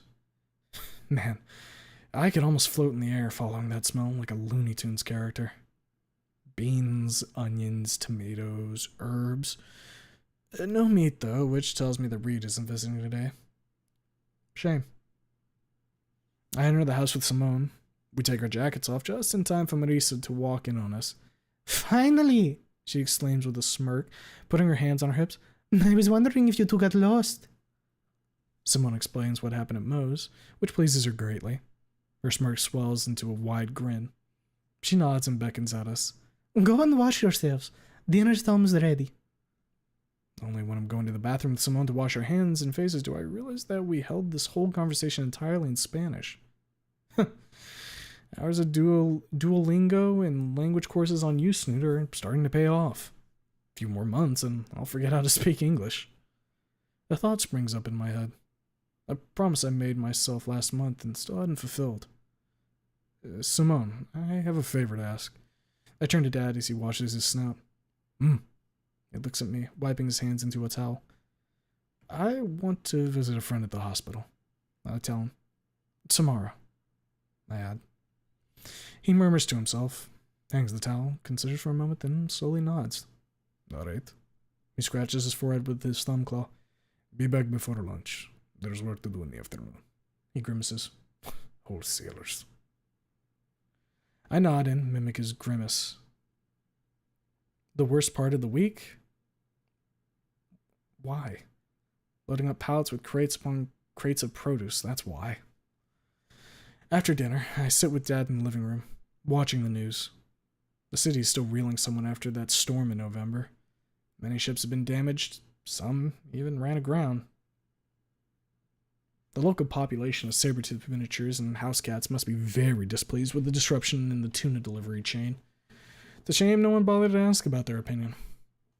Before going to bed, I pack up a tome of manga I picked out for Wendy during one of many trips to the shopping mall with Rosa. A light slice of life type story. No violence, no major conflict, as vanilla as it could possibly be without being boring as shit. The next day, in the morning, I left the house on my own and got on the bus to the city center. There, I head over to the hospital, go through the usual procedure. Sign in, hand over my phone, receive the guest pass, be taken to the visitation room. I hand the manga over to the orderly escorting me to the said room and head on in. I take a seat. The wait is short, and not even 20 minutes. Hey, Anon. Hey. Wendy sits down before me. James told me you had another comic book for me. Where is it? Where is it? I gave it to an orderly. I tell her, you'll get it soon enough. She pouts. Well, that's a new one. An actual facial expression. Last time I saw her, which is before the trial, she was so full of sedatives that she could barely manage a smile, let alone a pout. Now that I look at her, her eyes are more calm than before. There's nowhere near as much fire in them as there was before, which is a fucking great thing. How are you, Wendy? I ask her, smiling. No, I'm fine. I'm fine, yes. She pauses for a moment. It's not one of those drug-fueled zoning out occurrences, but an actual pause for consideration. Fuck me. This girl's made a whole lot of progress when I wasn't around, huh?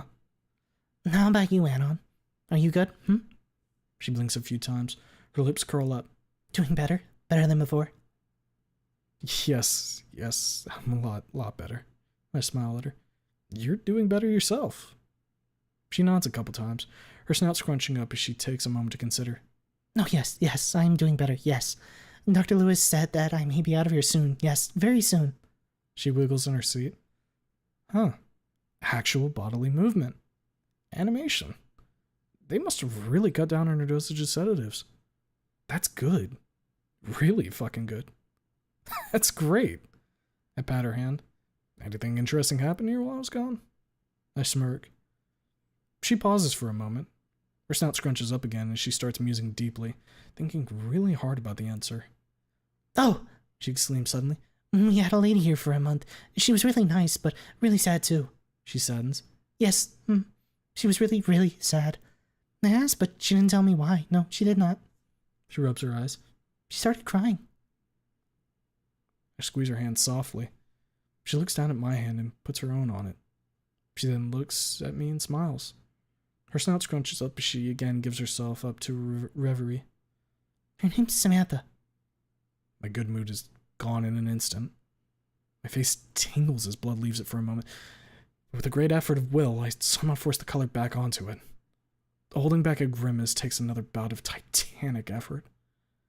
I do not want to scare her. She won't understand. She can't know why Samantha ended up here. If she found out, the shock may send her spiraling back down to the mess she was in before. What's wrong, Anon? Are you okay? Wendy looks at me cautiously. Is everything okay? Samantha in a psychiatric ward. Explains why she didn't show up in court. Fuck. I'm fine, I assure. I know that lady. Is she still here? Wendy shakes her head. She left in November. I don't know where. No one told me. Yes. She left and she hadn't come back. Yes. Damn it. I need to ask Rosa for a number. Being left alone for so long would be catastrophic for someone in her state. Mo didn't breathe a word about it. Why the fuck didn't he tell me anything? I see. She tilts her head. She's your friend, She's your friend?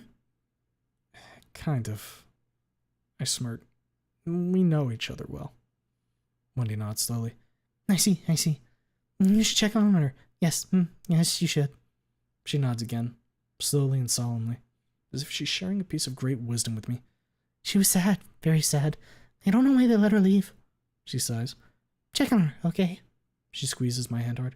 Promise. That's a very easy promise to make, but I have my doubts about the execution. Fuck it. I'll cross that bridge when I get there. I promise, Wendy. She nods, content with my answer. We spend the remainder of the allotted visit time chatting about various things. My therapy, her therapy, quirks of Dr. Lewis, my friends, Judy, her friend, how she's hoping to leave the ward soon. She talks with so much energy, vigor, actual feeling, that her hopes about leaving the ward soon don't seem so unfounded. Soon, way too soon, our time together is at its end. She gets up to give me a quick farewell hug. Merry Christmas, Wendy, I say when we part. Merry Christmas, Anon. Very Merry Christmas. She smiles up at me. Thank you for the comic. James comes over. He takes her away from me. As they head towards the door, he looks over his shoulder at me. There's no suspicion in his eyes, only gratitude. He nods, and I nod back. Wendy's gone. Soon after, I'm gone too. I take my phone away from the nurse station, or I take my phone from the nurse station and head out into the city, calling Simone to assure him that I'll be back home in time. As soon as I'm done talking to him, I call Rosa and ask her for Samantha's phone number. I hesitate to tell her the reason for my sudden interest in this information, but after a bit of back and forth, I tell her. A stifled gasp and the receiver makes me pause. Sí, immediatamente, she exclaims. But a woman told me not to call her for a while, and I thought... She trails off, her words devolving into a quiet stream of vicious Spanish curse words aimed at herself. No. You are not beating yourself up over this, Rosa. Rosa. I speak up. She keeps cursing. Rosa! She pauses. You couldn't have known. I assure her. Mo didn't say a word about it. Maybe Samantha's ashamed. Don't blame yourself. You were only being considerate. She scoffs. Reed did the same thing, no? She says. Before she went to rehab. Don't call me Anon. Don't call me Anon, basta. Another scoff. I should have made the connection. I'll take care of it, Rosa. I promise her. Now please, text me your number. She murmurs something, then hangs up. Not even a minute later, I get a text for her, containing what I asked for. I sit on a bench. I'm near a bus stop right now. And call the number. One beep. Beep, beep, beep. We're sorry. You've reached a number that has been disconnected or is no longer in service. If you feel you have reached this recording in error, please check the number and try your call again. Oh, no. Oh, no. I call her again. Same message replies. Fuck! Mo, I have to call Mo. Now. Beep, beep, beep. Pick the fuck up. There's a moment of ambient kitchen noises in the background, mingling with Mo shouting to his helper, before the old fart finally graces me with his attention. Hey kid, how's things? I have to really control myself not to scream at him, both because of him keeping a tight lip about Samantha staying in the psychiatric ward and her number being dead. No amount of self-control can stop the trembling in my voice, though. Hey, Mo. Fuck, my voice is tense as hell, too. Screw it, can't do anything about it now. I've been trying to call Samantha, but her number has been disconnected. Do you have her cell phone number? I'm answered by silence. Lasts a couple seconds before Mo finally answers. She changed her phone number, he tells me. Why you wanna call her? Why did she change her number? Answer my question first, kid. And I may just give you both her number and a reason for changing it. Kitchen counter creaks as he rests his back against it. Fuck it. I know that Samantha was in a psychiatric ward, Mo. I don't let him get a word in and continue. My friend told me. She's a patient at White Feather Hospital. I want to call Samantha and see how she's doing, Mo. Another long pause on his part. He murmurs something in a mix of English and broken Italian. I know nothing from the language of spaghetti, but I know a tone of resignation when I hear it. Look, what Lucy did to you. I forgave her for it, Mo murmurs. Yeah, and I'm glad you did, but... He sighs. It's a low, rumbling sound. You know how Samantha took it. You saw it yourself, kid. I nod, turning slightly pale. Yes, I saw it. And I heard it. I don't ever want to fucking see or hear something like that ever again, either from mother or the daughter. She has to be put in there. Mo keeps talking. She told me she needed to get back on her feet. Then she went back home. He's silent for a moment. When I don't say anything, he adds, "That's it. The whole case." It's my turn to be ponderous and silent. I rub my cheek with my palm. Just now I've noticed that I'm slouching slightly forward, and that I'm staring at the pavement. The commuters cluster around the bus stop as another bus comes to a halt in front of it, and then I'm left alone. Samantha went to the ward of her own accord? Not so different from me, then. Her terms must have been different if they let her leave on her own, though. Maybe her state wasn't as severe or some shit like that, who knows. What matters is that she's out there, and I have no way of contacting her besides paying her an unexpected visit. I grimace. That's a dumbass idea. She may be in a frail state of mind. Me just dropping by and saying shit like, "I know you were locked up with the crazies," won't do her any good. No. Why did she change her phone number? She's been getting calls from and texts nonstop. Journalists asking for an interview. People hating Ripley, you name it. He tells me. She changed both her phone number and her cell. Another prolonged pause. I can send you both. I would be forever in your debt, Mo, if you did. He lets out an odd chuckle. Part amused, part cold, part foreboding? I shiver. It's not because of the cold. Be careful with promises like that, kid, Mo says. Just a fair warning. So, you want to call Samantha to see how she is, yeah? Yes, that and only that, he murmurs to himself. Very well. I'll text you. He pauses. Oh yeah, one thing you should know. She ditched Ripley's last name. I only shrug. They were divorced, so that's not unexpected. Okay, what's her last name now? Murphy. Her maiden name. Long pause once again. Do you need something else? No. Thanks, Mo. I really appreciate it. Anytime, kid. See you next Thursday. Bye. I hang up. A few minutes later, I receive the promised text. Thanking Mo again in my thoughts, I call Samantha's home number.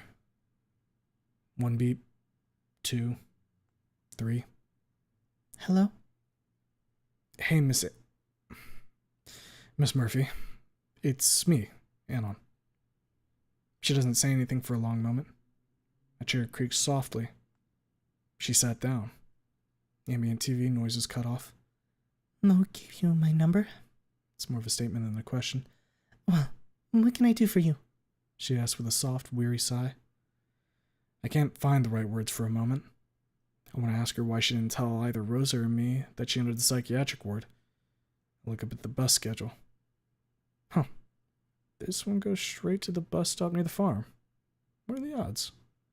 The rumbling of the chair as Samantha stirs on the other side of the receiver snaps my focus back to her. Don't fucking dawdle. She asked you a goddamn question. I can't prod her about this shit. It's a very private matter. Me sticking my nose into it wouldn't do any of this, either of us any favors. I just want to check in on you, Miss Murphy. To see if you're doing all right.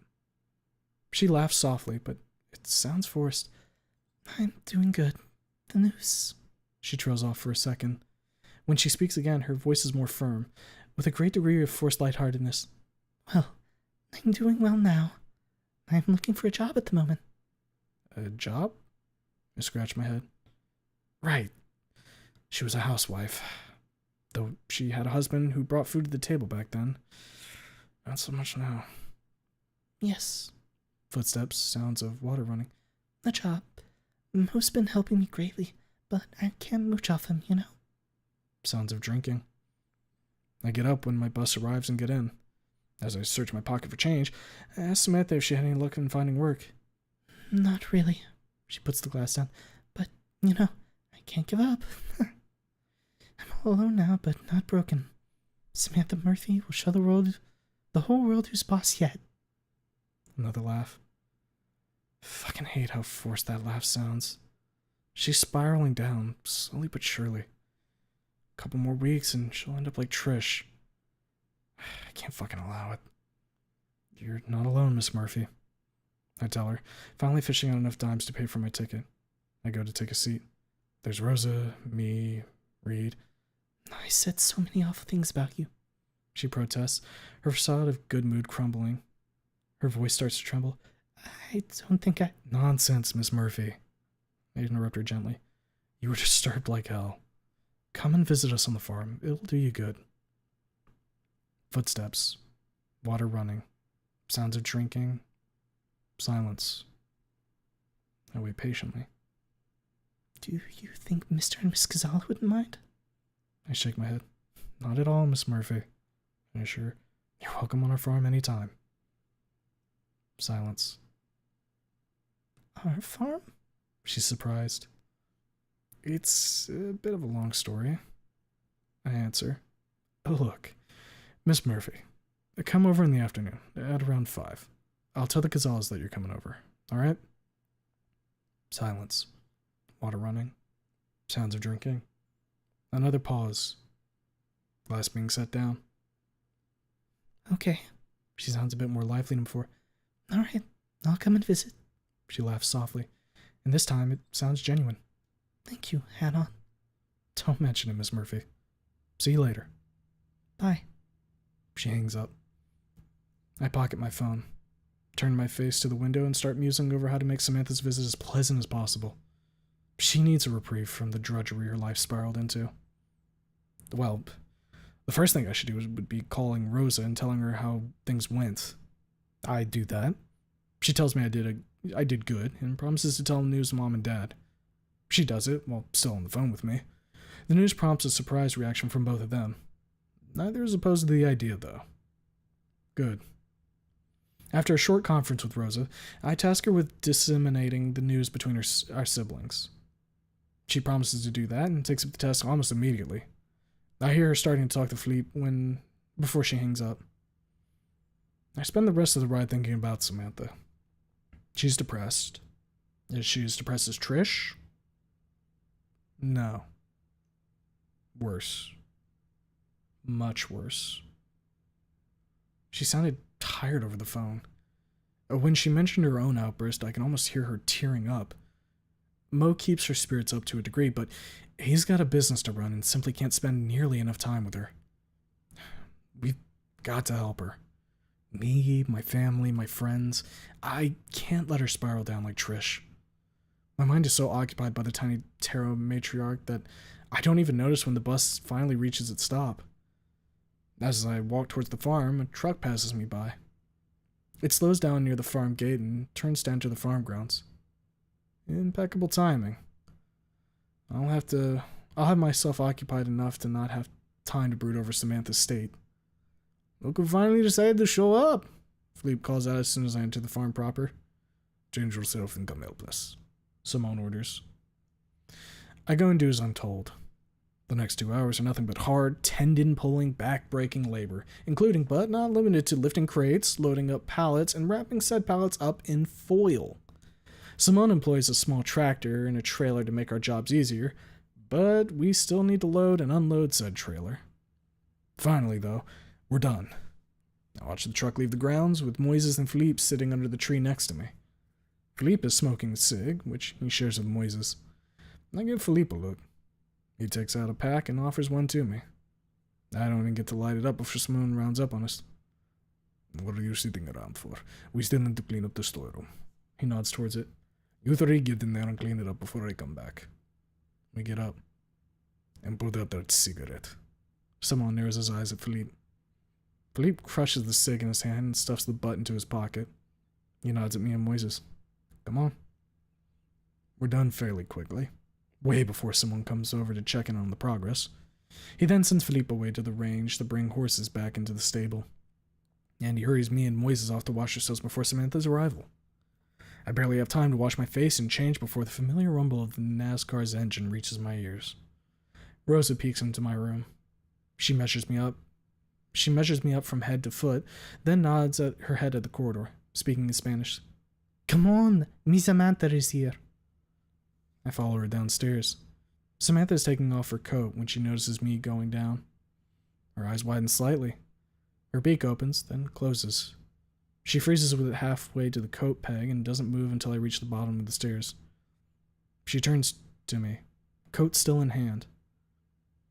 Rosa takes the coat from her and hangs it, which Samantha doesn't even notice. Rosa turns to Marisa, who's peeking into the hall with Sophia, and starts conversing with both in hushed voices. "Hey, Miss Murphy." I wave and come up to Samantha. "How are you?" She blinks. The conversation to my right stops, cut off as if by a knife. I can feel the eyes of the three ladies on me as I wait for Samantha to answer. She's looking at me, still like a marble statue. The only part of her body that's moving is her beak. She opens it, then closes it. She half opens, then closes it again. She clutches the hand she held the coat in. Her eyes dart all over my form in a quick, erratic manner. She blinks, bows her neck, shivers for just a second, then regains control over herself with a strained sigh. She lifts her head. Good afternoon, Anna. She swallows. I'm doing well enough, thank you. We look at one another for a moment, then I feel her squeezing my hand really hard. She's not shaking it or kissing it, she's just holding on to it. It hurts like a motherfucker, her claws are no joke. But I'm silent and still. Thank you, she mutters. Thank you. I know how it feels to be at the bottom, Miss Murphy. I nod at her with a smile. It's not fun. She smiles bitterly, and with a curt nod, lets go of me. It's not fun indeed. She turns to the three ladies. Good afternoon, Miss Cazala, Rosa, Sophia. Rosa returns the greeting and takes Samantha from me. She leads her into the dining room, where the whole family is gathered. I follow close behind. The dinner goes by in merry atmosphere. Samantha shies away at first, still remembering what happened here 4 months ago. Gradually, though, thanks to the combined efforts of Rosa and Marisa, she comes out of her shell. Not even half an hour goes by and she's talking and laughing like the rest of us, enjoying both the meal and the company with great relish. I catch a few glimpses of tears in her eyes once or twice, but those are tears of happiness. She glances in my direction a couple times, with each of her looks full of happiness and gratitude. After dinner, we move on to the living room. The kids spread out around the house, while me, the adults, and Rosa stay behind. The conversation quickly turns to Samantha's difficulties with finding a job. It's all so tiring, she tells us. I must have applied to have the business of Volkadare at this point. She rubs her eyes and takes a sip from her glass. What skills do you have, Samantha? None. At least judging from how my job hunting is going. Samantha sighs, setting the glass down. I mean, I have ample skills in cleaning and cooking, but I'm too old for a housekeeper, I'm afraid. She smirks. I know how to use a computer, but that's about it. Rosa rubs her chin with a thoughtful expression. You know, Everyone turns to her. Matthias mentioned that one of his teachers went on pregnancy leave, no? She looks at Marisa, who frowns a little. Samantha shakes her head. Me, a teacher? Rosa, dear, I don't have qualifications for it. Rosa turns to her. You won't know until you try, Miss Murphy, no? She leans in and pats Samantha's hand. The tiny tarot is silent and still for a moment. She grabs the glass and takes a few sips. Her hand trembles slightly, but she steadies it, and after a nod, she sets the glass down. During this short interval, her expression changes, from reluctant and uncertain to set and determined. You're right, she says. Which school does Matthias go to? Saint Amand's, Marisa informs her. It's on the other end of the city. I pipe in. Samantha smiles, shaking her head. I'll be fine. Don't worry, Anna, dear. Thank you, Rosa. Rosa responds with a nod. The conversation lingers around the topic of Samantha's job prospects, with Marisa and Simone proposing a couple of businesses. I give a few proposals of my own, most of which are rejected almost as soon as I make them. Yeah, fair enough. Samantha takes note of each proposal given, literally. She scrumptiously notes down the names of the businesses and their addresses on her phone, including St. Hammond's. She's in the middle of noting down an address of a bakery when she happens to look up at the clock. Oh my, it's 10 in the evening already. She puts her glass down. I need to be going. We see her off to the door. She puts on the coat and turns to me. I look down at her and see the same gratitude I saw when she looked at me during dinner. There's hope in her eyes now. The bitterness and resignation nowhere to be seen. She extends her hand, which I take. Her handshake is surprisingly firm. Thank you, Anon. She turns to the others. Thank you all. You are all... Her voice trembles, and she trails off. You are all good people. She swallows hard. Thank you. Good night. The door closes. Someone puts their hand on my shoulder. I look. It's Rosa. She's smiling. And I find that I'm smiling too.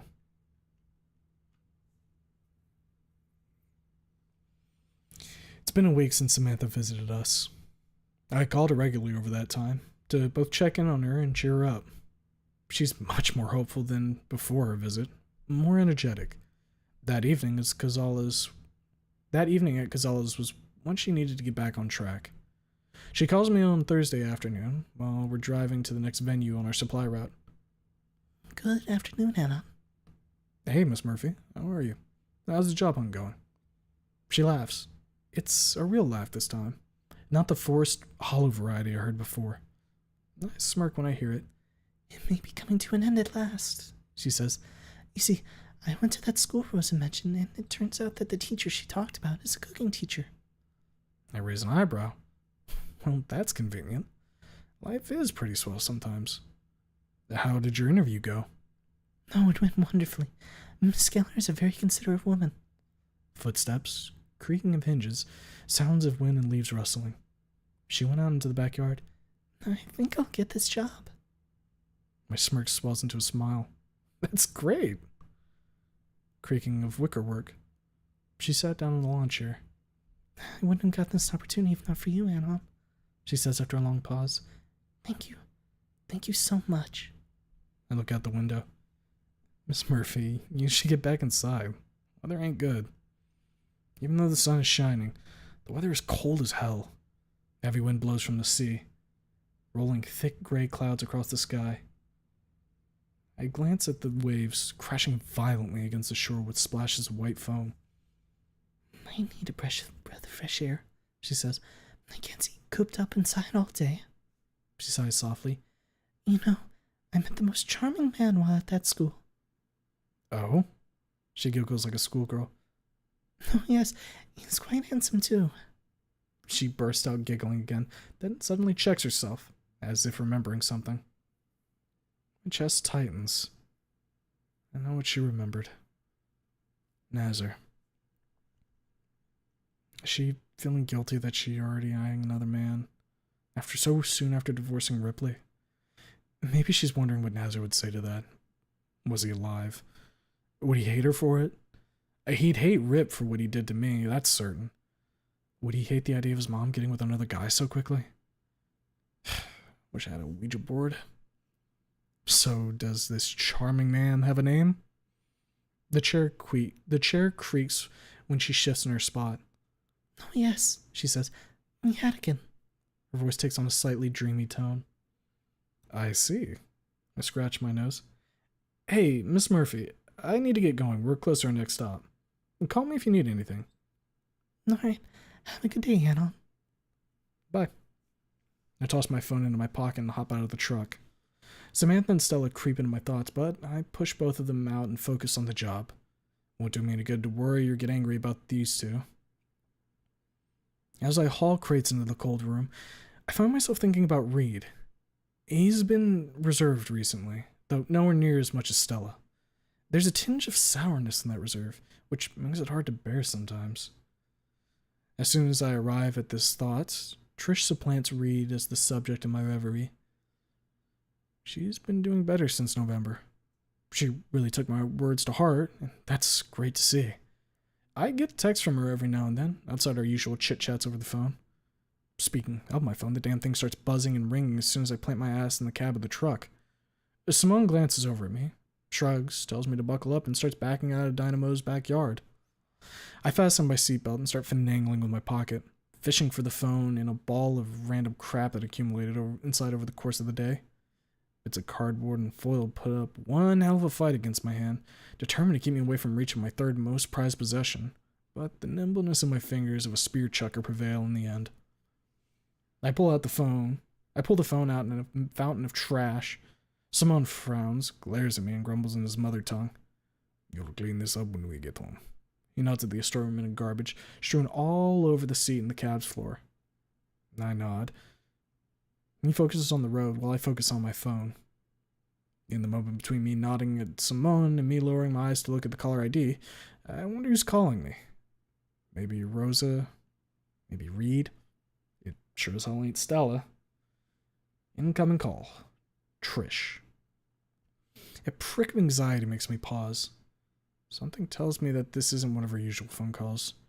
She barely ever calls me when me and Simone are busy. And she never calls me on Thursdays unless it's urgent. Fucking hell, I hope she's not having a depressive episode again. With a beating heart, I accept the call and put the phone in my ear. There's a moment of silence in the receiver, broken by muffled sounds of TV playing some reality show. Trish speaks up suddenly, as if it took her a moment to realize that I accepted the call. Hey, Anon. How are you? She asks. She sounds sad. Her voice is low, there's hoarseness in it, as if she's just cried for a long time. Hey, Trish, I'm fine. You? I ask slowly and carefully. She sighs, with the same low, hoarse voice, then swallows. A little girl starts shouting in the background. The high-pitched voice is soon joined by another, belonging to Riley. Little Triggs are fighting over the remote. Trish ignores them completely. Same, She replies. Say, how's Reed?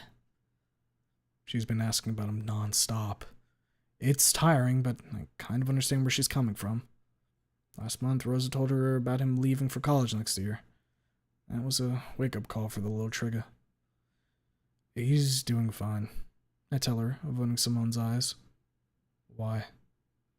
She turns angry in a second. You know damn well why. You need to give him more time to think things over.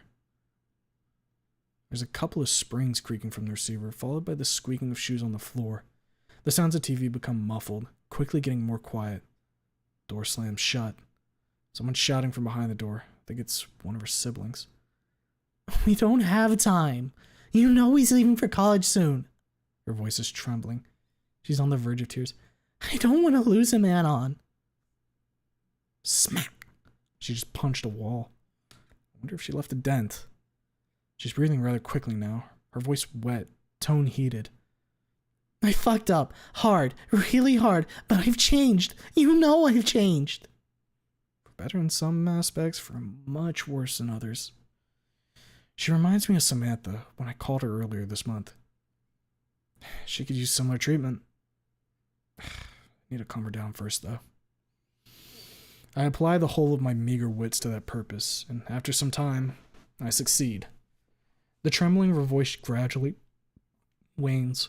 Her cocky, confident demeanor returns as she starts laughing at some of my shitty jokes.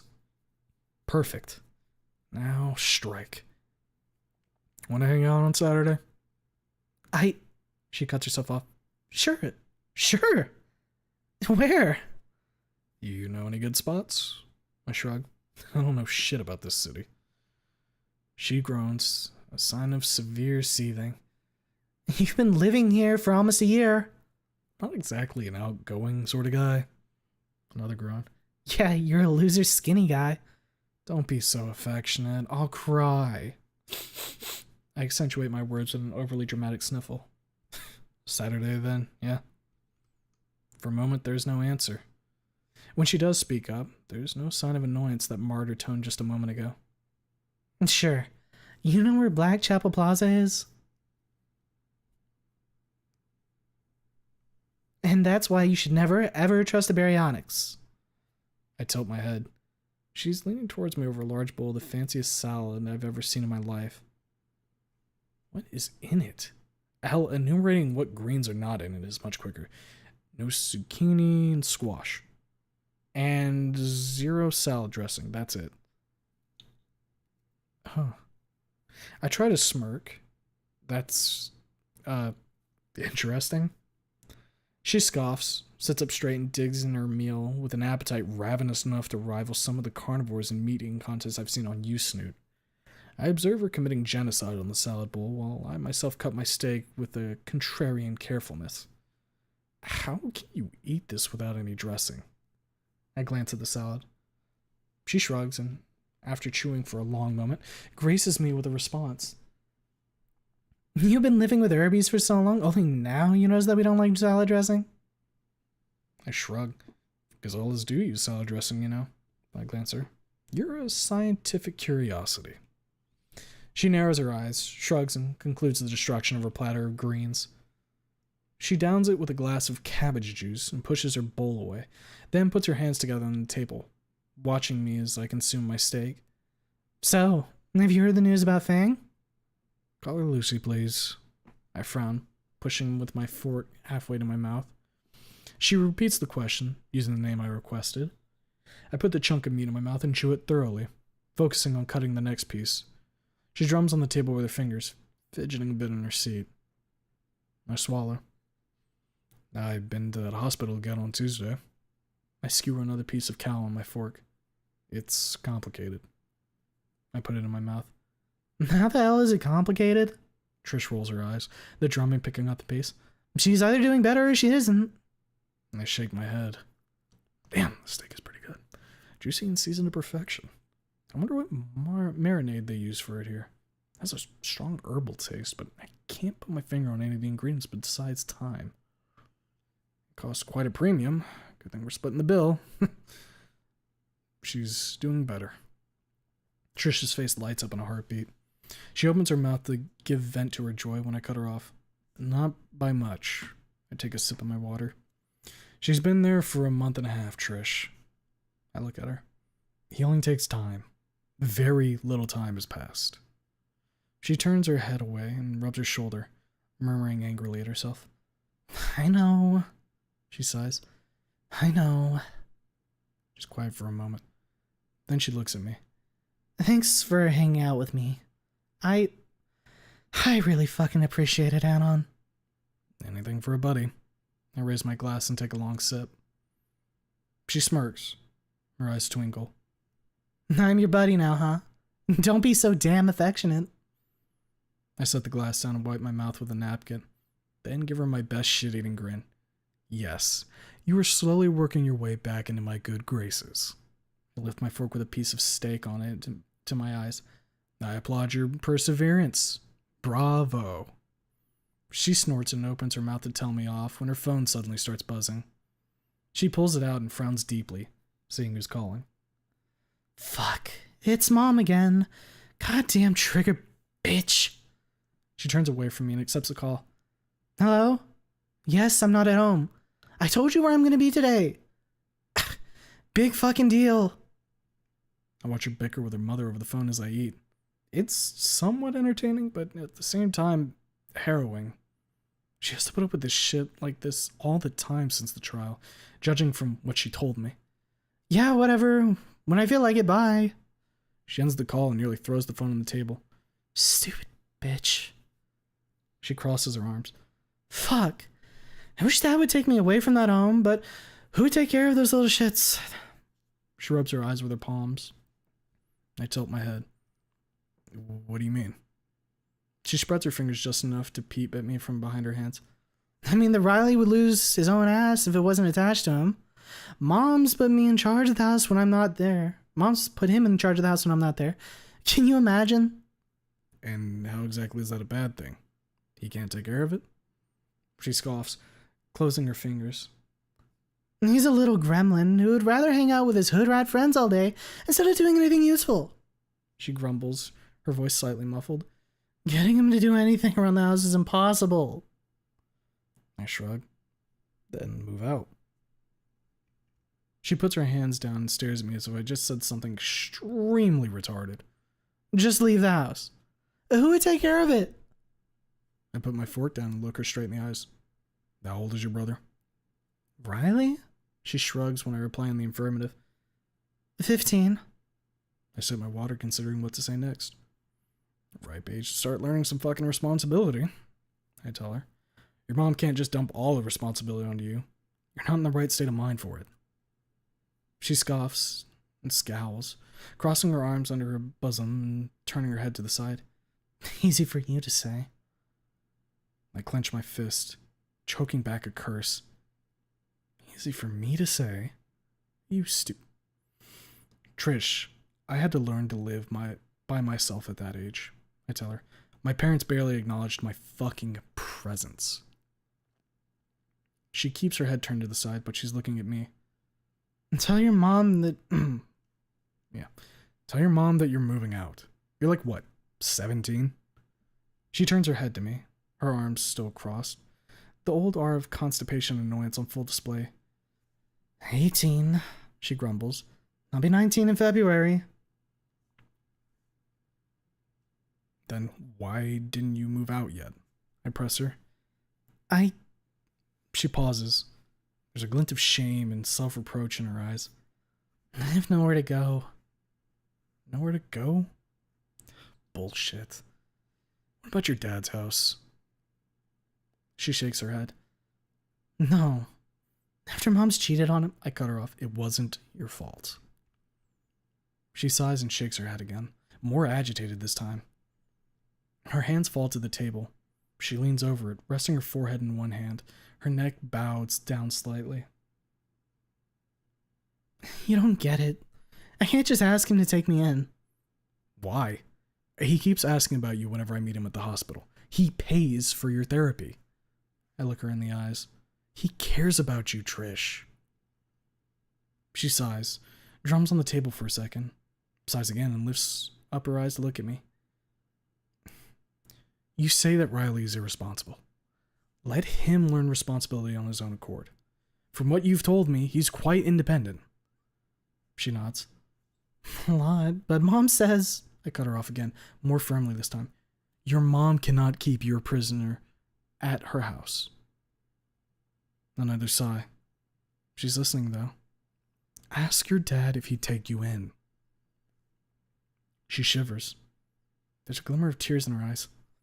What if he tells me no? What if he tells me to fuck off? What if Mom finds out? What if... I reach out and touch her hand. She twitches and pulls her hand away immediately, as if she got burned, while a spark of anger starts shining through her eyes. Don't touch me. Fuck. Bad move. She blinks. Her eyes are now full of tears. With a shaky sigh, she shields her eyes and puts her other hand back where it was. She lets out a few soft, choked-back sniffles before speaking up again. Sorry, she mutters, but I'm really, really scared. What will he do if Dad tells me he won't take me in? I reach out to touch her hand. For a couple seconds, I keep mine hovering above hers before slowly putting it down. She tenses up, but doesn't glare at me or say a word. He won't. If he cares even half as much as he showed me, he won't refuse. She shivers again. Are you sure? Am I sure? I'm certain of it. That seems to convince her. Her shivering subsides, and so do her sniffles. She wipes her eyes with her hand and looks at me, teary-eyed but resolved. I let go of her hand and retreat mine to my side of the table. All right. She nods shallowly. I'll call him. That's the spirit. I grin and look at my plate. It's empty. You ready to head out? She nods. We pay the bill and leave the restaurant. We mill around the Black Chapel Plaza for some time, neither of us feeling like starting a conversation. After around half an hour of aimless wandering, intersped with looking through the store windows, we make a stop at a bench. Well, I make a stop. Trish goes a bit further and rests her back against a lamppost. I light up a cig, watching her as she observes the crowd, milling about the plaza in the cool rays of the late afternoon. On her face, partially obscured by the hood of her hoodie, there's a very odd expression, a mix of hesitation and uncertainty. Her brows are drawn, her face is set. She almost looks angry, but I know for certain that she enjoyed the couple hours we spent here. What's up? I get up and approach her, taking the cig out of my mouth. She turns to me. The hood, as well as the loose gray sweatpants she has on today, flap loudly in the rising wind. I'm just thinking about shit. She shrugs. About what you told me. How's that going? She nods with another shrug. Good. I put the cig back into my mouth and sit on the bench near her lamppost. I join her in observation of the crowds. The Blackchapel Plaza is quite a large place, so there's quite a crowd to observe. We spend some time doing that, neither of us saying anything. I take a drag from time to time. The puffs of smoke immediately picked up by the wind and carried off God knows where. It's somewhat relaxing, watching people just go about their business, observing them as if I was filming a documentary.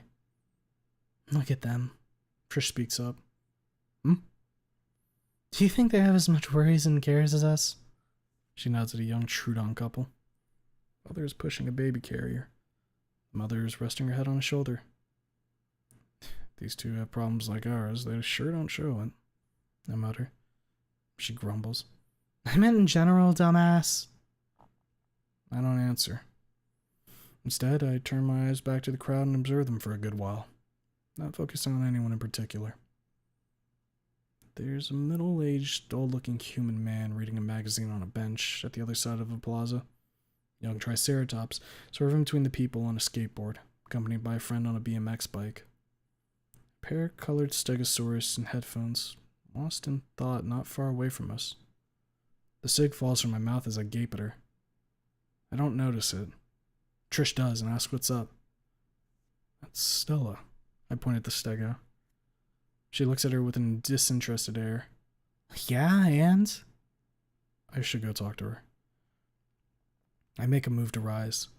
I'm stopped by Trish moving on from the lamppost and extending her arm in front of me. You should not, she tells me. I look up at the trigger. Why? I put my hand on her forearm. If I understood you right, she doesn't want to talk to you. She tells me, looking me in the eyes. What? You want to control what I do now? She grimaces, clenching her teeth. Fuck. Bad choice of words. A spark of rage, stirred by what I've said, lights up deep within her eyes, and she shivers ever so slightly. She clenches her hand into a fist, the arm in which I try to move out of the way, flexing as if preparation for clocking me in the jaw. Fuck. God damn it, why do I have to be so retarded sometimes? We glare at one another for a long, tense moment before she closes her eyes, lowers her arm, and takes a deep breath. No. She returns to her spot at the lamppost. You can do whatever the fuck you want. I won't stop you. She turns her head away from me. But if she wanted to talk to you, she'd come up to us already. She nods at Stella. I look at her. Huh. Indeed. The stego is glancing in our direction, discreetly, but not discreetly enough to not be noticed. She's making all the effort in the world not to come any closer to us, and yet she keeps glancing at us from time to time. Each time her eyes meet mine, her face darkens a little and she lowers her head. What's with that look? Aren't you two set up for a meeting tomorrow?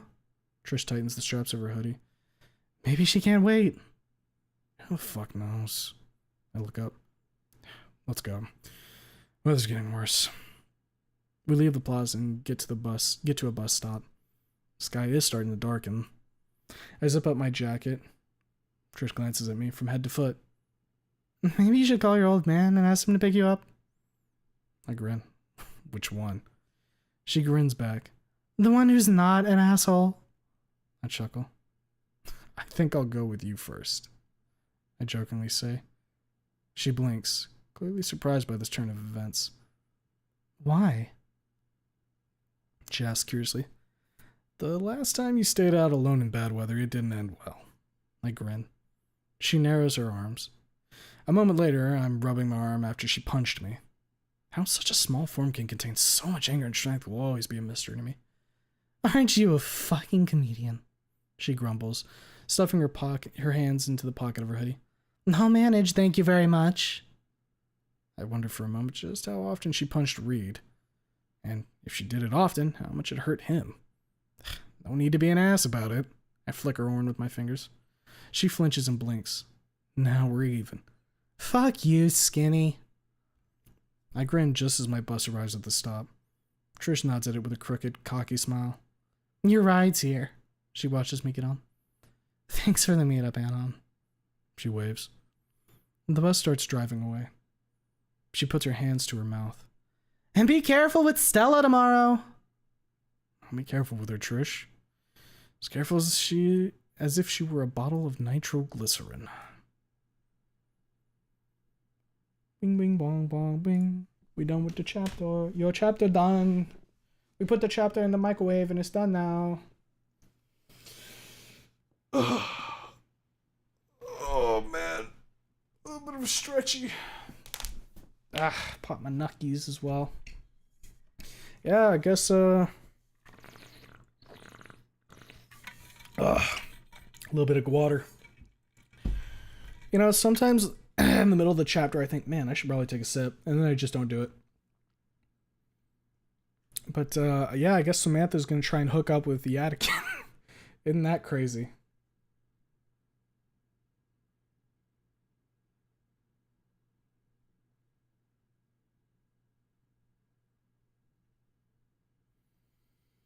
Oh, just take a minute here and just languish in my chair. We did it. We did the chapter. She gonna be a side chick. Got Samantha on one arm and his wife on the other. Or maybe this is gonna be the timeline when Samantha becomes the wife. Well, Yadikin can still pass away as he does in the main game. I don't think his choice of wife is what gives him the bone hurdy juice. So yeah, I think he will. She's gonna be good at feeling my bones. Radioactive, radioactive. This fic really helped me write some of the early trauma stuff in my fic. It's a wonderful piece of writing. It certainly is. Ever told you about the time this streamer Humo accidentally said that Trish had a supple ass? Did I do that?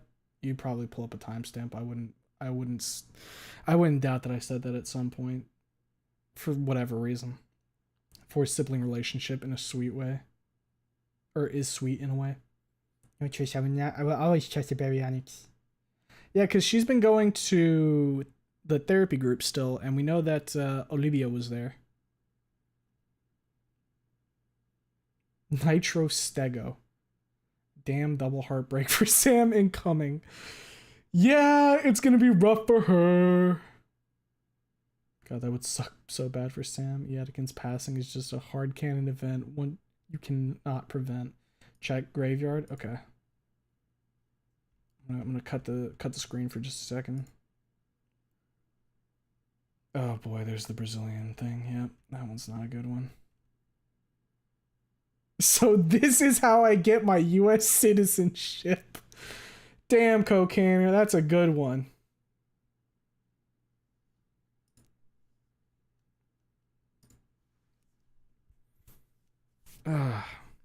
That's the thing about being a streamer, guys. You mess up once, it's forever immortalized. Kisses. I'm just defending democracy during the stream. As thou should. As thou should. Alright. We're at 2.5 hours in. If we do another chapter, that'll be another like hour and a half. Let me see. How long does it look like compared to... It's about the same length. So yeah, I'd figure about another hour and a half. And this one's probably going to be with our little Stego friend.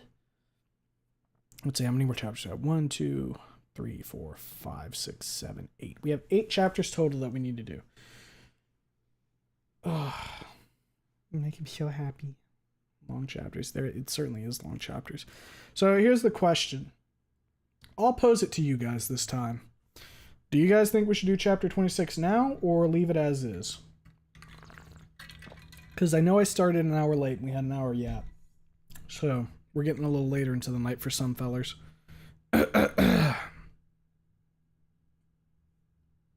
I'll just do like a visual count here. If you want another chapter, call it. If you don't, tell me to fuck off or something. Use your own words. Because we can get through... I personally feel like I could probably get through chapter 26 tonight if that is what we want to do. Otherwise, we could easily end it off and we'll continue again next weekend. Because, yeah, 8 chapters...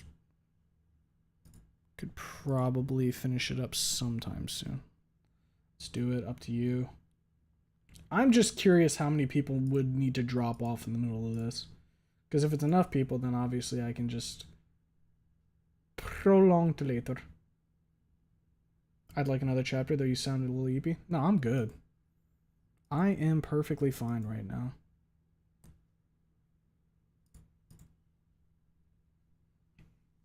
Send it. I'm good for another. Alright, we'll do another chapter then. We'll do chapter 26 tonight as well.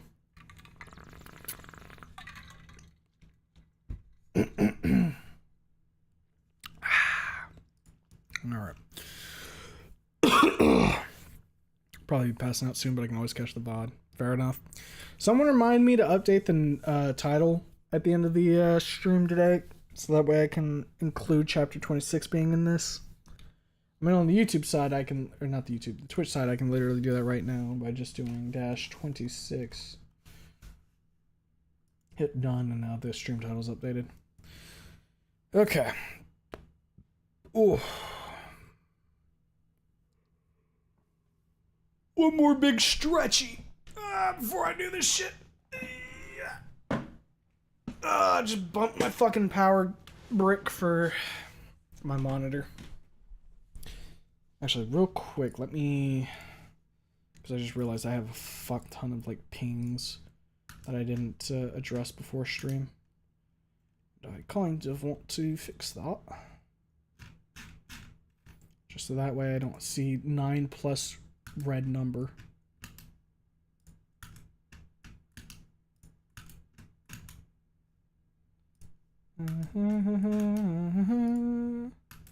Scrolling through a bunch of announcements that are not very relevant to me right now, but I don't like seeing red number. Okay. And now we should be good. Doperino. Okay. Display capture back up. Here we go. Chapter 26. Less than a feeling. I looked out this morning and the sun was gone. Turned on some music to start my day. I lost myself in a familiar song. I closed my eyes and I slipped away. My walk from the bus stop to the farm is brisk, due to weather rapidly deteriorating during my bus ride. The rain, which starts pouring down shortly before the bus reaches my stop, washes my head clean from the thoughts of Stella I indulged myself in on my way home. She's been acting so weird in the plaza. Staying away, but not too far away. Eyeing me, but looking away every time our eyes meet. I put up my hood as soon as the door of the bus opens. I thank the driver and hop out, straight into a puddle. Great. I fucking love coastal weather. It's the only thing Rock Bottom has over this place. There isn't any rain and thunder every 5 seconds during winter, only good old snow.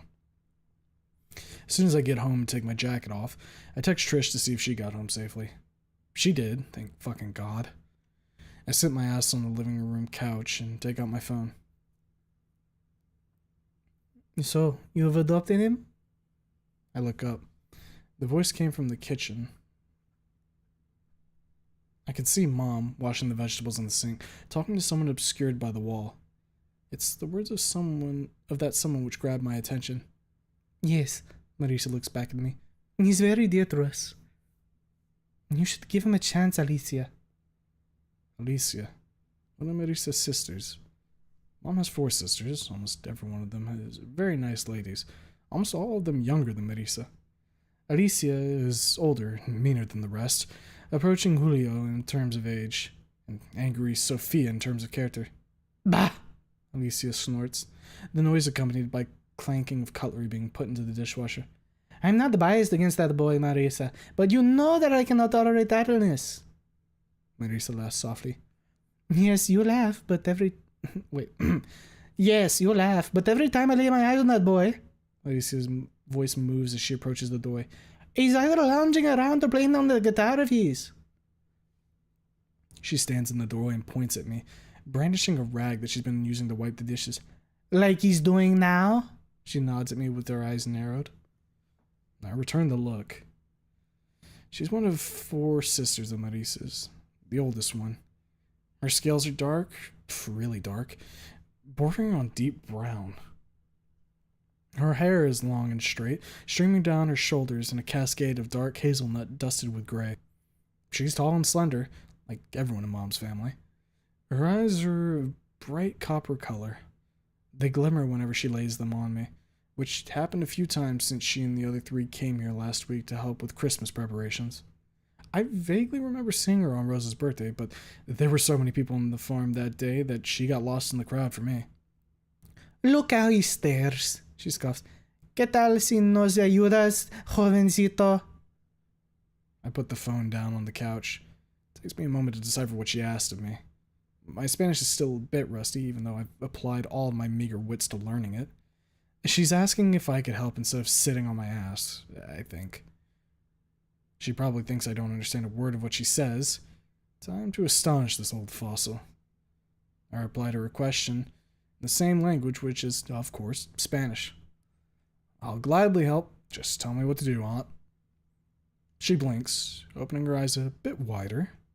She puts her hands on her hips, leaning forward and giving me a look that's very similar to that of Marissa's when she wants something done, though her interpretation is much more severe. There's a lot to do yet, she brandishes the rag at me again. Leave that phone and come into the kitchen. Don't be so hard on him, Alicia. Oh wait, this is Felipe. Oh, Felipe. Peeks out of the kitchen. Alicia frowns and swipes at Felipe with the rag. The other Acleops retreats back into the kitchen, booming with hearty laughter. Almost old to be grandma and acting like a schoolgirl, Alicia berates her. Act your age, woman! Felipe responds with another boom of laughter, echoing loudly in the kitchen. Alicia waves her rag at the other woman, then rounds up on me. Get up, jovencito. I pocket my phone and enter the kitchen. Marisa and Felipe are hard at work, preparing all sorts of herby foodstuffs. While my aunt cutting the veggies, Mom had washed and putting them into a dish. She looks at me and nods, then focuses back on the cutting. Put the dishes into the dishwasher. Lisa speaking right into my ear makes me jump. I do what she told me to, after which she asks me what I can do. I can do anything, Aunt, I tell her, washing my hands. Just point me at a task. She narrows her eyes.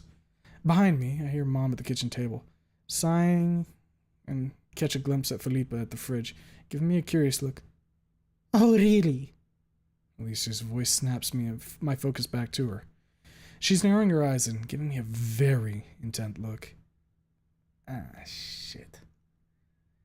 If I had even the slightest bit of foresight, I'd keep my mouth shut.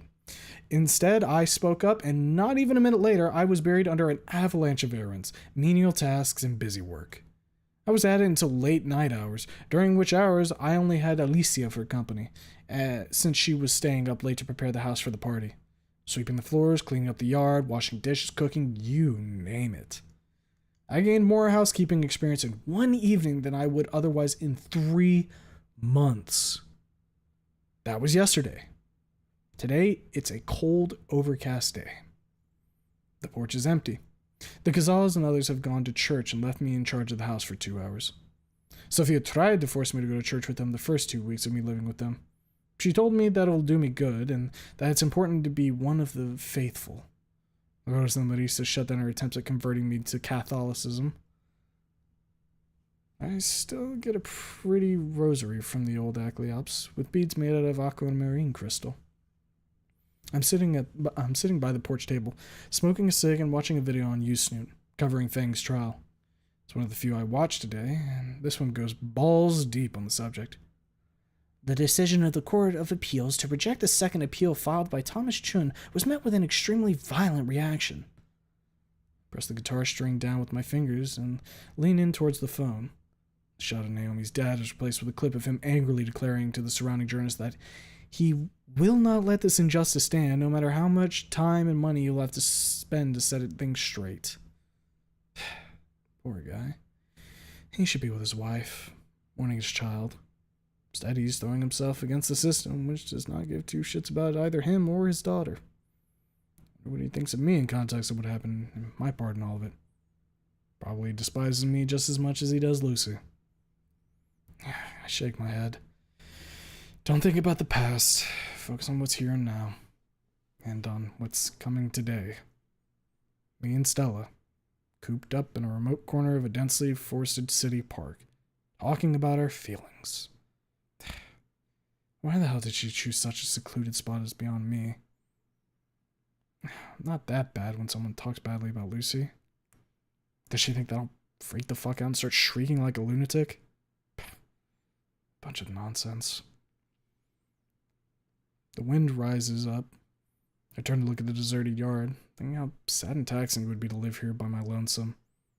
If I were to live here alone, I think I'd end up getting a herd of cats and saber-toothed miniatures, start wearing fingerless gloves, and start obsessing over genealogy or some other equally irrelevant thing. And on the historian.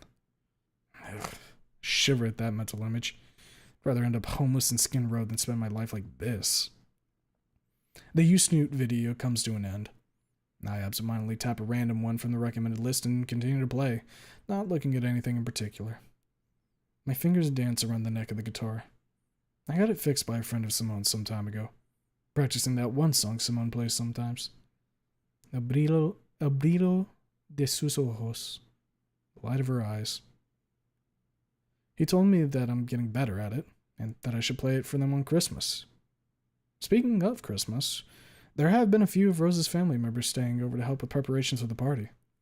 Most of them left the house and went to the church with the Gonzalos, but a couple stayed behind. Alicia went with them, thank fucking God. Otherwise she'd make me her errand boy again. Hey, Anon, don't stay out in the cold. I look up. Philippa is leaning out of the top window, waving a large rag at me. She's looking down at me with a wide smile. I hear her another voice coming from inside the house. It's not that cold. An Acleops slightly younger than Maurice peeks out alongside Philippa. She shivers when a gust of wind hits her. Never mind. Get back inside, Anon. Another one of Mom's sisters, Alba. Her scales are a very bright orange color, almost of a pastel shade, while her hair is almost black. She's looking down at me, her snout scrunched up in a small smirk. She's wearing a narrow embroidered headband. I'll be fine, Aunt. Thanks. I call out to Philippa, lifting my hand in a greeting. Do you need any help with anything? No, Philippa grins. You earned some rest after Alicia put you through the paces yesterday. She winks at Alba, who grimaces. Don't worry, Jovencito. With her to write the passage. I chuckle, putting the cig out in the ashtray. How do you think I did? Philippa leans out further, resting her belly on the window frame. Well, she wasn't grumbling as she always does when getting up, so you probably did okay. She nods at me. If we need help, I'll call you over. She pats Alba on the back. Venga, chica, vamos. They both disappear into the depths of the house. Not long after, I hear them bickering and bantering in Spanish, the words coming so rapidly one after another that I quickly lose track of the conversation. I shrug and turn towards the city. Volcadero looks especially sleepy tonight. Or today. A thick layer of mist permeates everything from the hills down to the city center. The mist sirens, the actual sirens in the city playing their tune all morning. The city's lighthouse towering over the sea of fog, flashing at me at regular intervals. Truly, this is like a scene from a horror game. I'm starting to have my doubts about meeting up with Stella today. Not because I'm afraid of her morphing into some kind of monster and ripping my fucking face off. Rather because I always have an aversion towards misty forests. They just creep me the fuck out. Maybe we can postpone this meeting until the weather improves. Stella wants to meet up before noon since she wants to do some Christmas shopping with her mom. I mutter to myself, then pause, looking at the vista of the misty city with my fingers pressing down the strings. What time is it? I check my phone. 9:30 in the morning. Casala should be back soon. Since I have my phone in hand, I text Stella, asking if we can move this meeting to a later date. The pick starts dancing around the strings. The song changes smoothly, from a derivative of Lucy's song to one of my own creation. I've composed a whole lot of music since the trial. I've come up with the most of it to Amber's benefit, having her entertainment in my mind, she's anything like her mom, she would love music. With my phone buzzing, I stop playing and pick it up. Why did you stop? Jesus fuck! I jump up in my seat, twitching violently. The guitar clatters to the ground while my phone, catapulted from my hands by my errant twitch, draws a sharp arc in the air, ending on the top of the table. Damn, Philippe, don't scare me like that! I look over my shoulder. Philippe lets go of my shoulders and grins, rubbing the back of her head in slight embarrassment. Sorry. She comes over and picks up my guitar. I pick up my phone.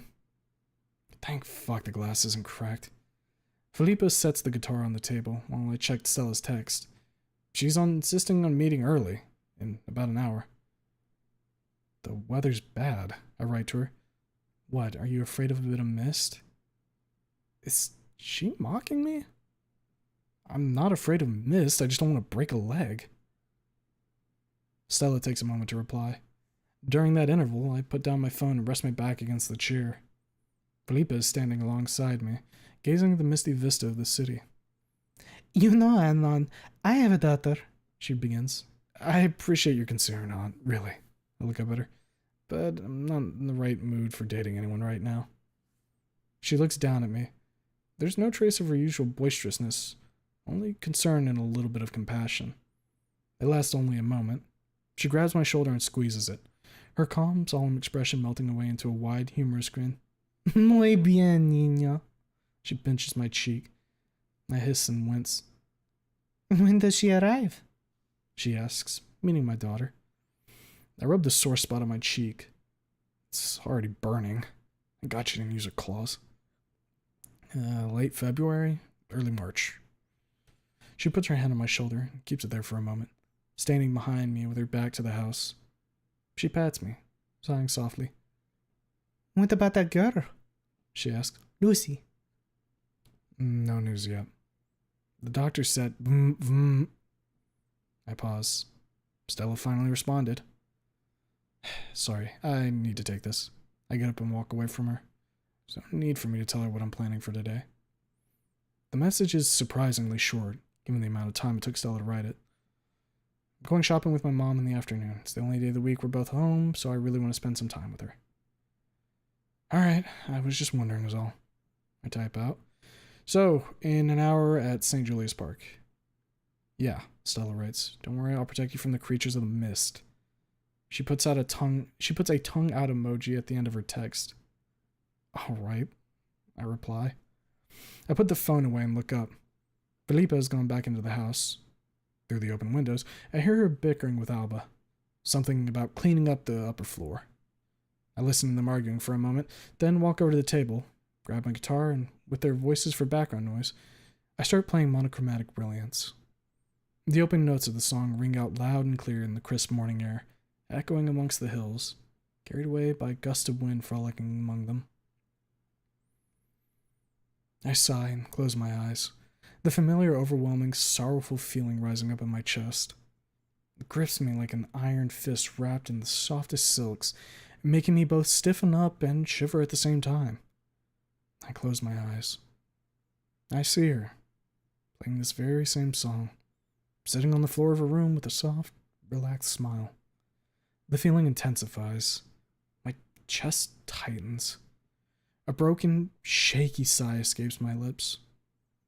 I miss a note. I pause and put my hand to my eyes, swallowing hard. I sit still for a moment, flexing and relaxing my body at regular intervals, trying to make the shivering stop. After what feels like hours of trying, I succeed. With another sigh, I start the song over.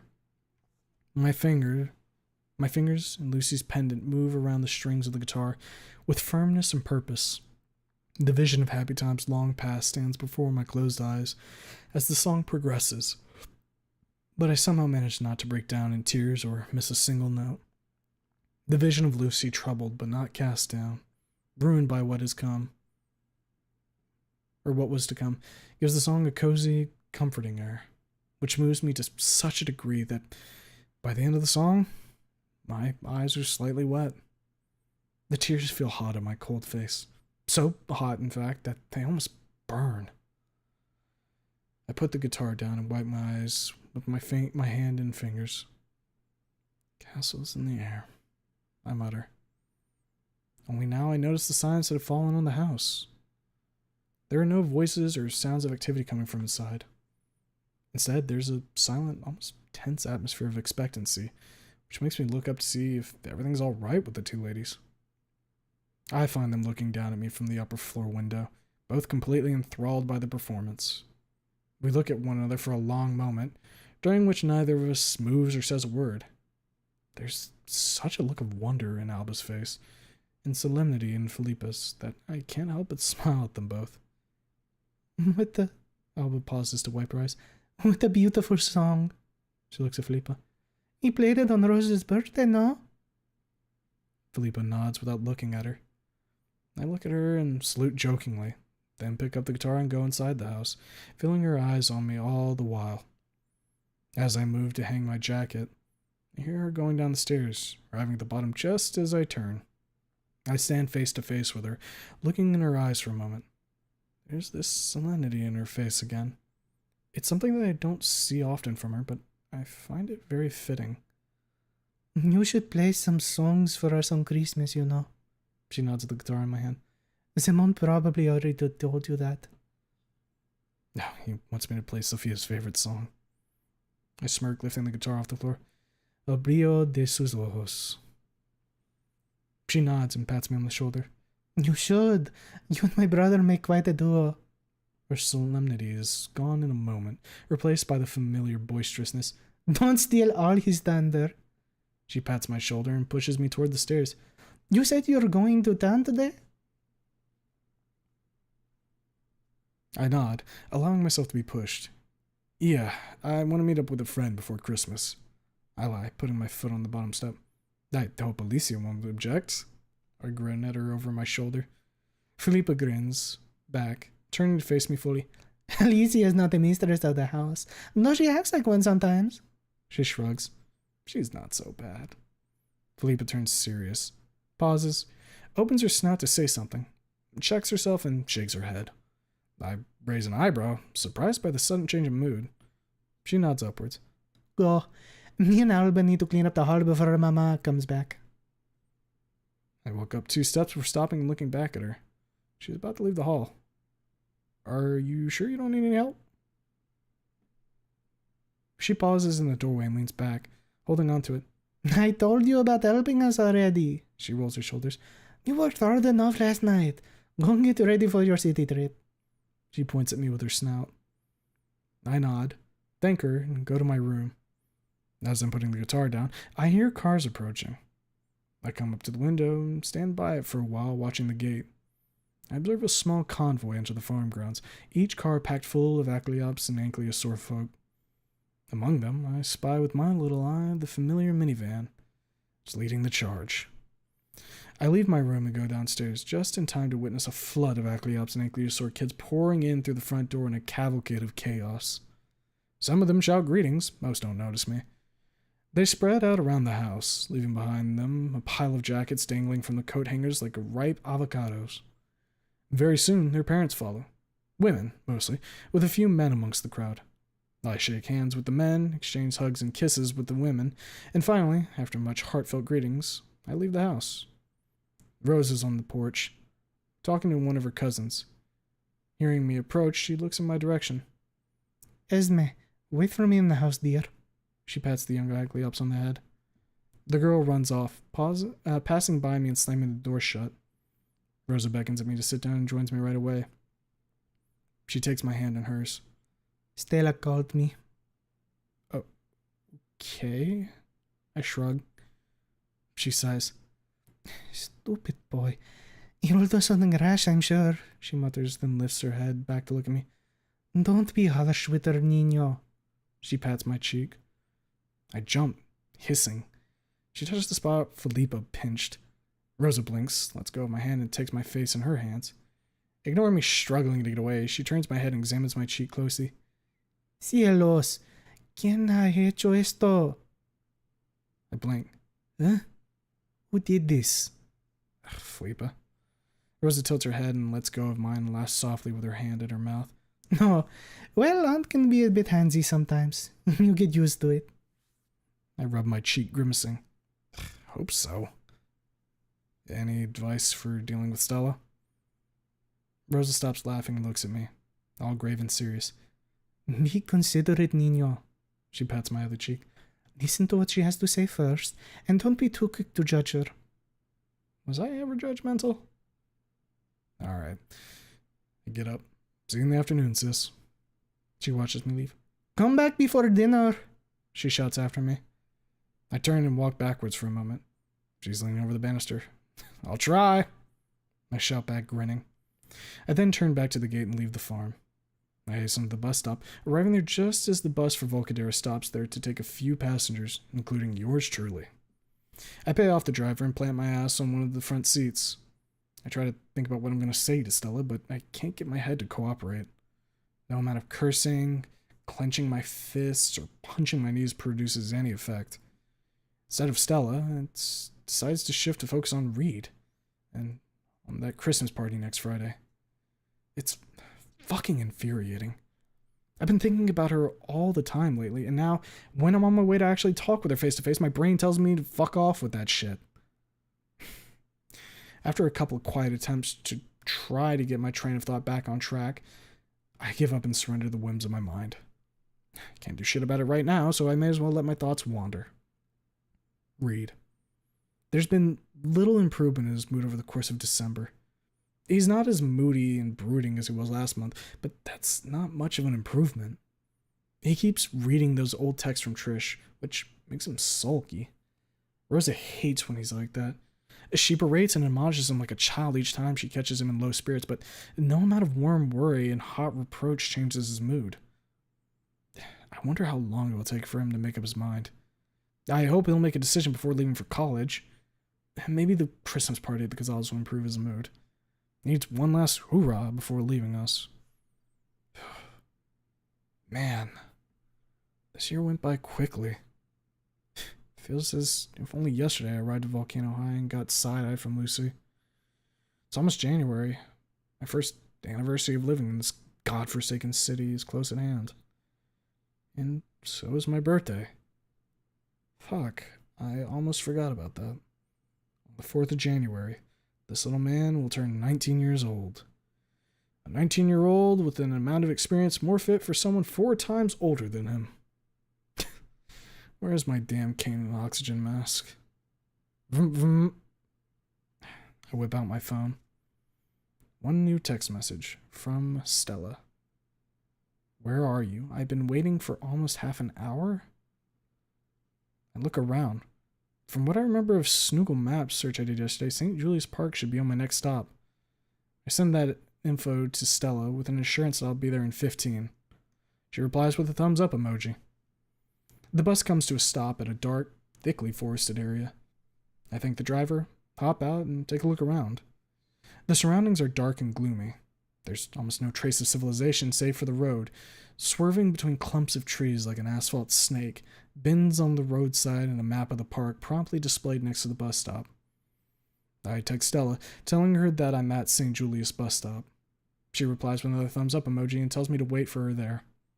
I sit on the bench and take in my surroundings. The mist really makes this place look like a backdrop for some shitty horror movie. I wonder if there's a crazed killer lurking amongst those trees, waiting for the perfect moment to strike. I hang my head low and shake my head with a snort, with a short, dry laugh. Calm down, dumbass. There are no killers here, only stray cats and dogs. Crackheads don't live in forests, they prefer spaces under bridges and abandoned buildings. Stop psyching yourself up in such a retarded way or you'll die of a heart attack when Stella catches you off guard. Speaking of Stella, I hear footsteps in the dirt, slowly approaching from the right. I lift my head and look in that direction.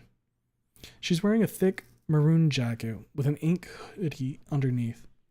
Her hair spills out from under a large red pom-pom beanie. Instead of shorts, a pair of thick woolen pants. No sign of her association with the weeaboo caste of society, not even a sliver of hiragana on any of her garments. She looks as plain as a dino girl can hope to look. The look on her face is anything but plain. She's looking straight at me. Her beak is set, her eyes wide open, her look laser focused. She's walking with an unusual stiffness, but that can be attributed to how thick her clothes are. Still, I can't help but notice additional rigidity in her that can't be justified by the thickness of her clothing. We look one another in the eyes the whole of the way to the bus stop. We break eye contact for a brief moment for walking behind the park map, but recommence it immediately after she's out in the open again. What is she thinking, I wonder?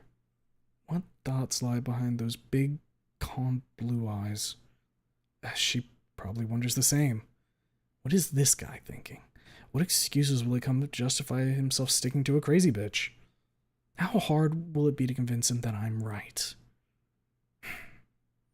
I wonder, as she walks around the wall at the bus stop separating us, if I'll end up with a bloody nose.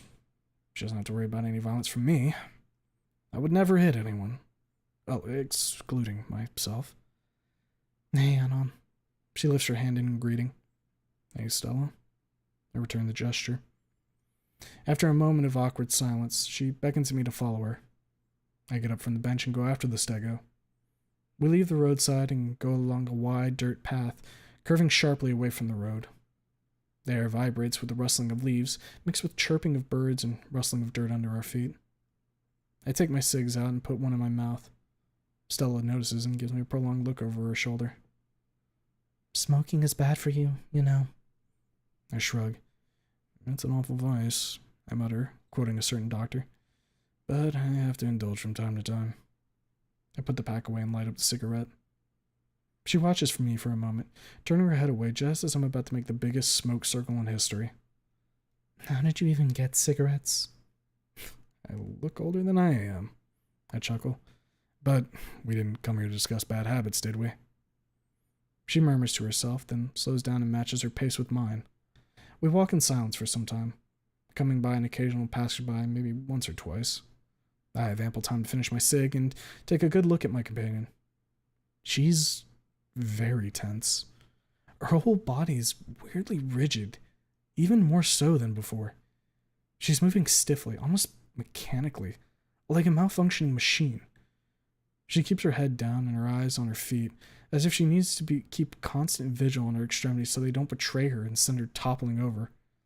Her face is hard, set like a mask of deep thought. I don't say anything.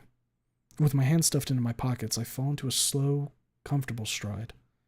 I look around from time to time, looking out for any bums who might want change. Luckily, the local tramp population decided not to grace this part of the park with their presence today. You wanted to know why I said this stuff. In the court. Without losing a step or even slowing down, I nod, then turn my head to the stego. I take the cigarette out of my mouth and roll it between my fingers for a moment before speaking. I meant the delivery more than what you've said, I say. You obviously didn't enjoy digging into this, but... I pause, still rolling the cig between my fingers. You sounded so damn vindictive, Stella. She finally graces me with a look. The first since we dwelled into the more remote part of the park. It's a cold, hard look. Out of the corner of my eyes, I observe her clenching her fist. She opens her mouth, but as soon as she utters the first syllable, she shuts her beak with a dry pop. I don't like my friends being used, like Fang used you. I frown. She's so stuck up on that old, stupid nickname. Even Trish dropped it, and yet Stella adamantly stands by it. Ridiculous. If you're gonna talk about her, use her real name, please. She stops and turns to me. I stop, turning to her. We measure each other up with our eyes for a long, tense, silent moment before she puts her hand on her hip and tilts her head to the side a little. Why? Because she wants it? Because I want it, I tell her, squeezing the cig so hard with my fingers that it breaks in two. She shrugs. Fine. She turns towards where we were going, puts her hands in the pockets of her jacket. I don't like my friends being used like Lucy used you. I expect her to put some sort of sardonic emphasis on Lucy's name, but to no avail. She says it without pointless dramatism. I forgave her. I rubbed my chin, then tossed the ruined cig in the nearby trash can. How many times do I have to tell you that? You forgave her. I did not. I scoff. You forgave her for wanting to blow your head off, and this is what you get hung up on? Stella stops. She turns to me, her hands clenched in a fist inside her pockets. She stands still for a long moment, staring at me with wide open eyes. Tears glimmer in them for a moment while her jaw quivers.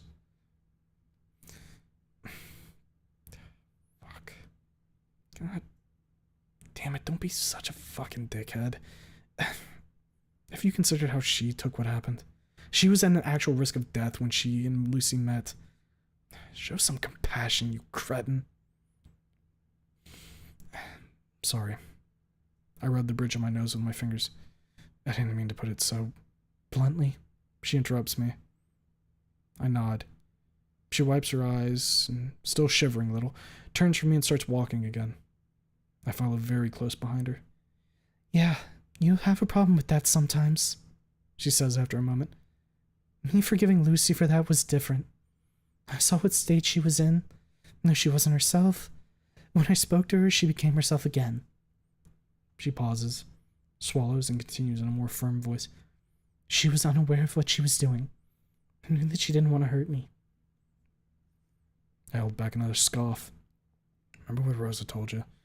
Don't judge her harshly and hear her out first. Don't give in to anger. It won't fucking help here. The same is true when we had sex, Stella. She forced herself onto you, Anon. That's what she did. Stop denying that. I clench my fists. Denying? Denying what? Was she there in my place, in my room, in my bed that night? We all heard the voicemails and the call she made from prison. Stella stops again. She turns to me after a moment of staring down the path. Yes, I wasn't there, but the evidence was clear. Have you maybe thought that she feels guilty for something that wasn't all that big of a deal? Stella closes her eyes for a second, her body tensing up when she takes a deep breath. Can I be honest with you? That's why we're here for. I incline my head. She opens her eyes and looks straight at me. I hate what you're doing. I blank. What do you mean? She makes a wide, circular motion with her arm, more to express the emotions tugging at her than an attempt to underline her words. You've put Lucy on a pedestal. She points at me with a finger. You've built up this fucking... She snaps her fingers a couple times, looking for the right word. This image of her in your head, a holy epiphany that you feel like you have to defend at any cost. I blink. I should be fuming. I should be raging, screaming at her, waving my arms like a maniacal woolly mammoth hunter. But instead, I'm staring at her in complete and utter bewilderment. Even my heart doesn't acknowledge how outrageous those words are, continuing at its steady pace. This image is false, Anon. Stella keeps talking. Lucy isn't the same girl we knew before. Her voice trembles. She trails off. Before it all happened, she pinches the bridge of her snout. She's what? I clench my fist. She's what, huh? A monster? A rapist? Is that what you want me to say, huh? She glares at me. You're doing it again. She nods at me. Calm down and let me finish, or we'll have nothing to discuss. Don't judge her too harshly. All right. I stuff my hands into my pockets again. Go on. She glares at me for a moment before continuing. Lucy is not a monster, she tells me, but neither is she a holy angel free from all scrutiny. What she did was messed up. I hate what she did to you. Mom told me... Really? She's bringing up her mother now? Really? Your mom? She abused Lucy and... My mom did not abuse Lucy. Stella stomps on the ground. If you're going to speak such bullshit... Lucy called me and told me how it was with Amanda in prison. Mom was only defending herself. I nod with a sardonic smile, crossing my arms. My heart is pounding against my chest, bearing a steady rhythm on my ribs, like a war drum. I swallow, hard, gripping my arms hard, really hard. Hard enough for both my fingers and my forearms to hurt. The pain makes me wince, but it also helps me focus. I ain't gonna stand for this blizzard of shit.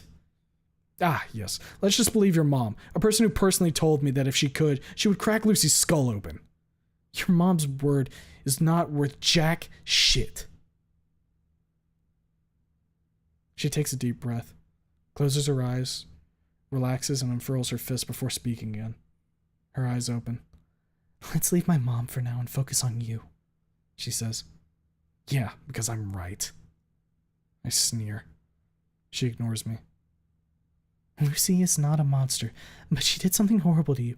You keep denying it. I put my feet down. Literally. I stomp on the ground, making Stella twitch, stumble on her words, and fall silent. My throat is clenched. I can't help glaring at her with wide open eyes and a tingly feeling spreading across my face. Stop telling me how shit went down, I say slowly. I let go of my forearm and point at her. My heart accelerates. Because you weren't there. I freeze as a sudden burst of buzzing in my ear stops me, freezes me, stills me like a statue. I blink, shake my head, turn from her, and fight against trembling limbs. I take a few steps away from her, clenching my fist to stop my hands from trembling. Fuck. I mumble, shutting my eyes. Why now? Why now of all times? Anon? I don't answer. Calm yourself down, little man. Remember what Doc Violet taught you. Why are you triggered? Because of strong emotions. Is it logical to be triggered by that? No, it's not. What should you do? Calm yourself down. How to do it. Deep breaths. In, out.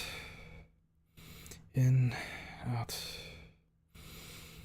In, out. In, out.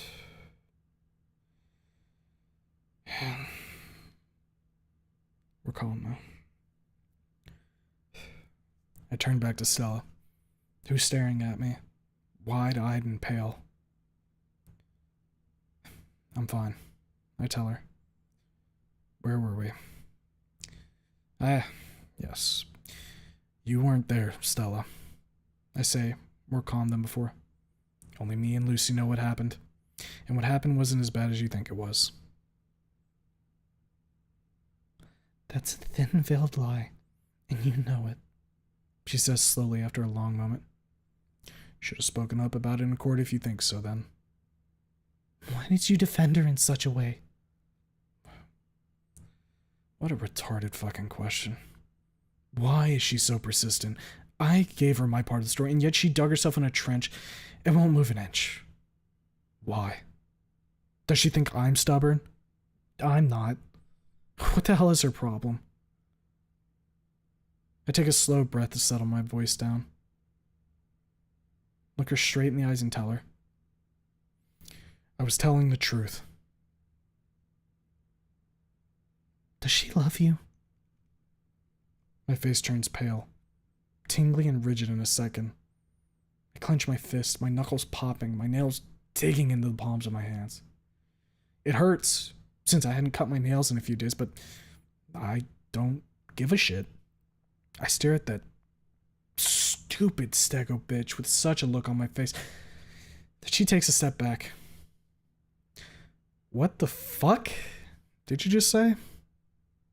My voice is calm and composed. I'm angry, though. I'm so fucking angry that I actually don't feel anything. My heartbeat's calmed down and my heart isn't beating any harder than usual now. There's only this goddamn tingling spreading all over my body, as if an army of ants decided to take a stroll. Swallow with some difficulty, my throat clenching itself to the size of a plastic straw. Buzzing flares up again, but I ignore it. I tune it out, crush it under the weight of my own anger. That fucking bitch. Rosa told me to be reasonable, but it's Stella who's fucking unreasonable here. She hesitates for a moment, then, coming to a decision, stands straight and plants her feet firmly on the ground as if she was wavering a gale. She didn't do what she did to you out of love, she says slowly, her voice tense. I grip the tip of my nose, frowning with my eyes closed. She didn't fucking know what she was doing. No. Calm down. Remember what Rosa said. Take a deep breath. Stop acting like a spurg. And say what you mean without cussing her out. She didn't know what she was doing. And it's not just what her lawyer said, Stella. I saw her. I've been there. I wring my hands. Stella only looks at me, waiting for me to continue. The look in her eyes, her expression, her posture, it was just wrong. I keep looking at her. She's staring at me with those big blue eyes, so confident, so sure of what she's saying. I hate that look. You said she wasn't herself. I rubbed my eyes with my hand. I agree. But she wasn't herself long before you met her at school that day. I met with silence. I hear dirt rustling under her feet when she shifts in place, dragging her feet on the ground. A small sigh escapes her. I see. There's no change in her voice. Doesn't relax for a moment. She still has something to tell me. You're blaming yourself. You should stop. What the fuck am I blaming myself for? For what she did to you? She killed 6 people. How about you focus on that? She wavers for a moment, but with a snort and a toss of her head, she regains her composure. You have to understand how toxic this relationship you have with Fang is. I blink, staring at her. She ignores my confused glare and continues speaking, her tail swaying rapidly like a pendulum. She grips her forearm, crinkling up her sleeve in the process. If you just stop being so stubborn, you'd understand. I clench my fists. She's getting angry at me. At me! I turn to face her again. She's glaring at me with an angry face and sparkling eyes. You yelling at her while drunk does not justify her doing what she did to you. She leans forward, stabbing the air with her claw. Can you stop treating her like some holy idol for a moment and think? Think about what? I jerk my whole body, throwing one of my hands in there. About how I told her none of it matters? Her hopes and dreams, her band, everything she did? She freezes, raising both eyebrows and furrowing them at the same time. At the same time, she narrows her eyes at me, tilting her head just a tiny little bit. Her tail hangs loosely, with the tip being the only moving part. She's confused. That look lasts mere moments before she realizes what I'm talking about. You only told her that the concert going badly didn't matter, she argues. I clench my fists inside my pocket, crushing the cigarettes. You don't understand. I rub my forehead with my thumb. I basically told her, give up, go home. Throw both my arms up. My hand is trembling. She's silent. She believed me. She believed me that her life didn't matter. Nothing she ever did mattered. That she would just never amount to anything. I jab myself on the chest with my thumb. This is where she made the decision to end it all. Stella rubs her snout. So this justifies her raping you? I blink. Then, within a single moment, I'm fuming. My hands are shaking again. My whole body is trembling. A pit in my stomach opens up. A bottomless hole. Don't use that word. I growl through clenched teeth. That's what happened, she calmly replies, her arms crossed. I open my mouth to tell her to go fuck herself. That's the only thing she deserves. She cuts me off before I utter even a syllable. Forget about the shooting for a moment. She nods at me. Think about what happened between you and her on that Sunday. I just stare at her, my face pale, my eyes open wide, my expression livid. She meets me eye to eye, as firm and as composed as ever. She sighs, shaking her head, hangs it for a moment, then looks me in the face. She raped you, Stella slowly says. I blink. Something changed, not in her, but in me. Inside my head, there's this kind of throbbing, growing harder and harder, deep within my head, spreading like a wave, and with that wave comes buzzing, buzzing, buzzing, as if the whole world has been drowned in flies. Shut up, I tell her, my voice shaking, my lips so stiff that I can barely form sentences. Shut the fuck up. Do you understand what I'm saying? She used your trust and confession to take advantage of... I spin on my heel. Shut the fuck up, Naomi!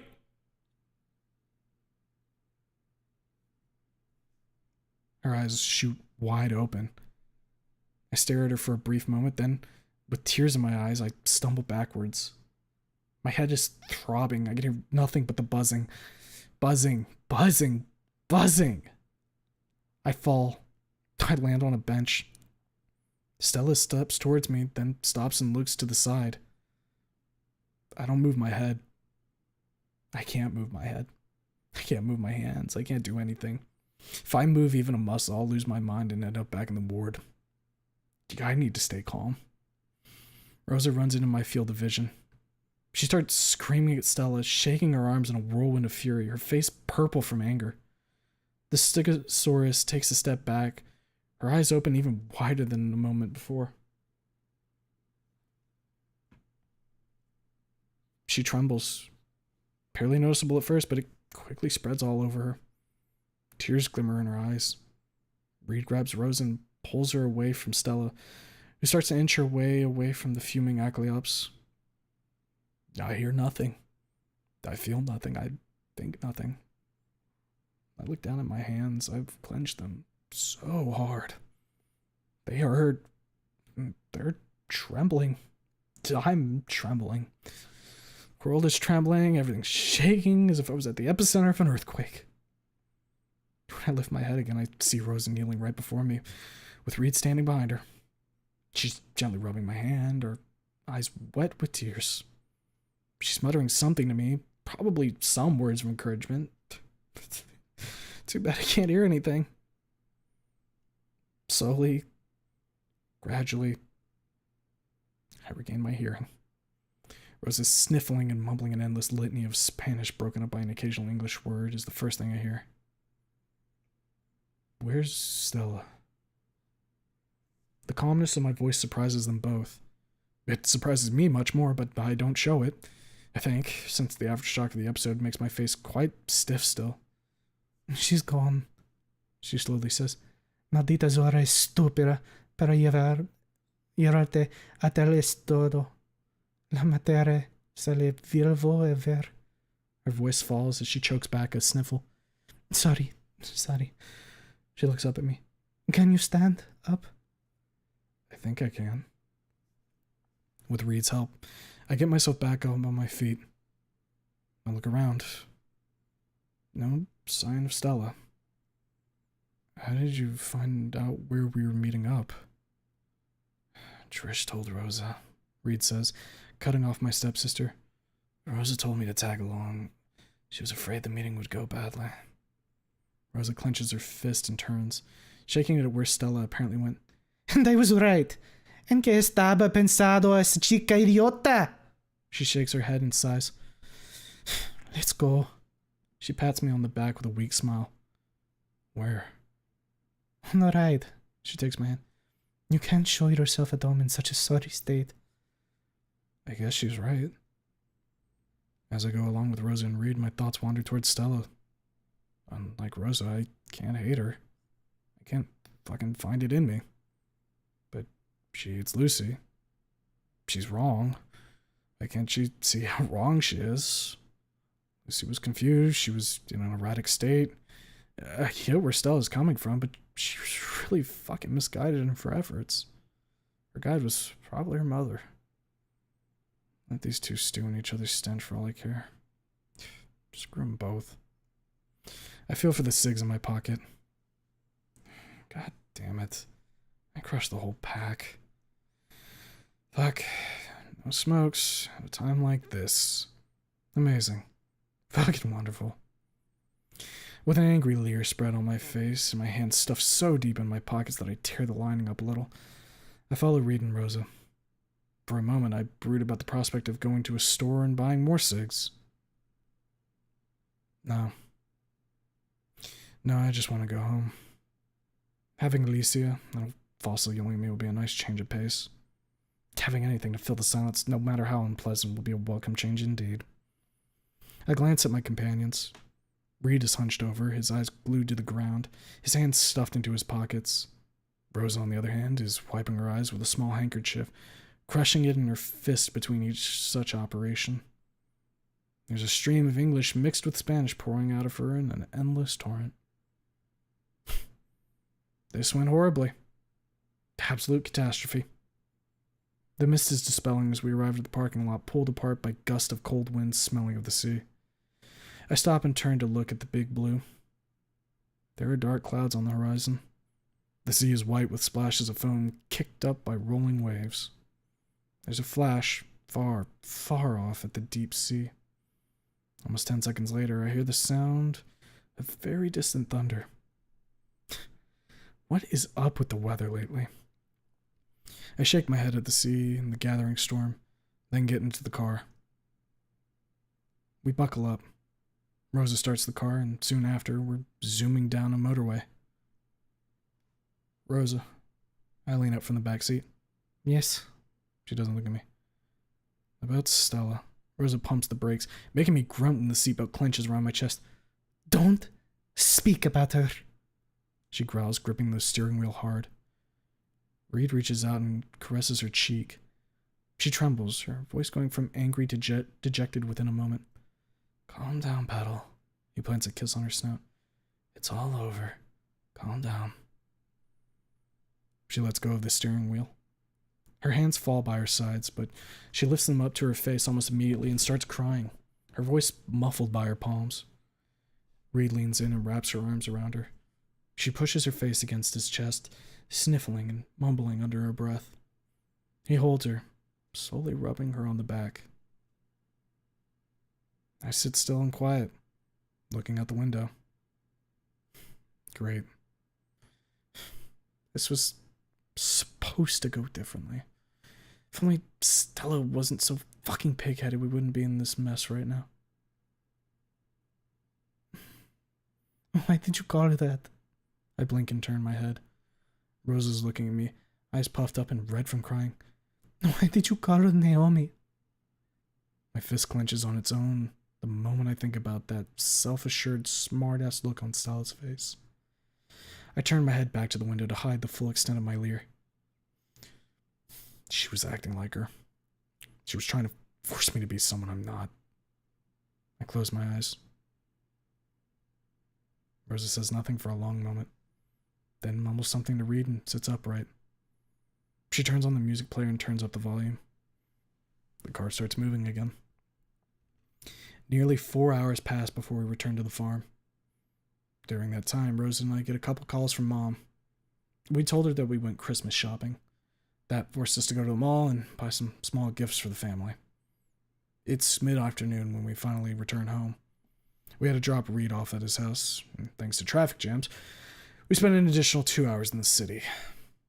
I get out of the car and look around. A lone figure is standing at the gate. It's Julio. He's looking at the sea with his arm crossed and a deep frown on his face, which resolves itself into a warm, welcoming smile when he notices me approaching. Good morning, Uncle. I shake hands with him. Good morning, Anon. He checks his watch. Well, good afternoon, I should say. He smirks. His face turns serious as he lays eyes on the sea. He crosses his arms again. I join him in his observation. We stand together for a while, two vigils keeping watch on the turbulent blue expanse. Quite nasty weather, isn't it? I say. Indeed. He tightens the grip on his forearms. Weather forecast says that it won't get better in a couple days. I grimace. A whole week of this? Hopefully not. He looks at me. But we may have to bring the tree inside this year. He looks over his shoulder. I follow his glance. There's a Christmas tree, the biggest I've ever seen, laying in the large trailer attached to one of the cars. I look back at Julio, but he already has his eyes set back on the sea. You're putting the tree up outside? Julio nods. Every year, if the weather allows it. He turns towards the hill where the trees grow. There used to be a pine tree there, but like 30? He pauses and lowers his head with a murmur. Yeah, 30 years ago, right before Christmas. The weather got so bad that it broke. Since then, we're doing things differently. I see. I rub my nose. Well, I'll be home if you need anything, Uncle. He nods and turns back towards the sea. I leave him alone on his post after dodging a dozen kids dashing around the yard like cats on cocaine. I head in the house. The first person I lay my eyes upon is Marisa. I greet her and attempt to slink past her, but she immediately sees that something's wrong and grabs my shoulder. Hannon? She sounds worried. I had an argument with Stella, Mom. I turned my head to her. An argument? Now that's one hell of an understatement. Not now, Conscience. Shut the hell up. Marisa's face doesn't relax for a moment. She lightly squeezes my shoulder, looking at me without blinking. Do you want to talk about it? I'm a bit under the weather, that's all. I just need a minute. She frowns, but after a moment, lets go of me and pats my back. Alright, come down soon. Lunch is almost ready. I grin. Gladly. When I come back down a few minutes later, I see Marisa and Rosa talking at the bottom of the stairs. They both look up. I look down at them. Rosa's not crying, so the coast is clear. I hope. Judging from how Marisa greets me with a soft smile upon me reaching the bottom of the stairs, I assume that Rosa didn't tell her about Stella more than I did. Good. Good. We don't need to sour her mood so close to Christmas. What's up? I look at one, then the other. Rosa was telling me that she hadn't gotten you a Christmas present yet. Marisa gently swats Rosa on his shoulder. Que vergüenza. She chuckles. Christmas Eve is in 4 days, Mom. Rosa will figure something out. I lean towards her. Won't you, sis? Rosa frowns a little, but nods. Now, niños. Let's go and eat. Marisa claps us on the backs, both on our backs. There's a lot to do yet. What few days remaining until Christmas dragged on for eternity. Not because of some childlike wonder I have for this particular festivity. I learned to treat it with reserve a long time ago, thanks to my old folks. But because of the echoes of my talk with Stella. I kept thinking about her. About what I said to her, what she said to me. Didn't keep me up at night or anything, but it did give me a pause for a couple of times. It's surprising, this sudden change in her. When did she become so stubborn? Her mother had to do something with it. I'm sure of it. Just like Trisha's mom made her daughter's state worse. Amanda messed with Stella's head and filled it with bullshit.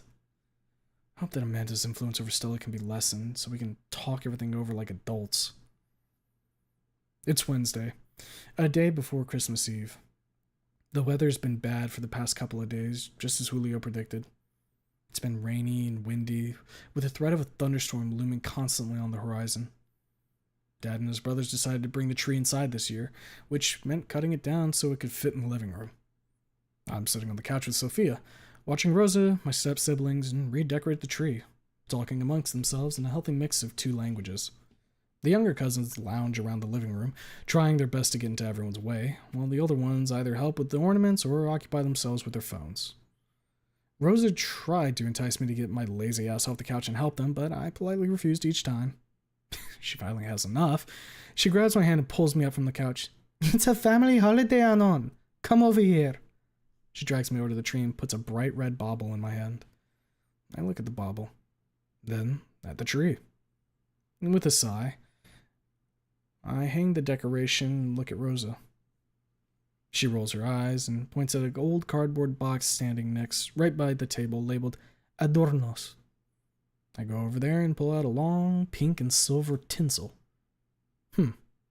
I smirk and wrap it around my neck like a shawl, then turn to the group swarming the tree and pose like a JoJo villain. Rosa rolls her eyes while our siblings giggle. Reed grins crookedly and mimics my pose with a bauble dangling from his hand.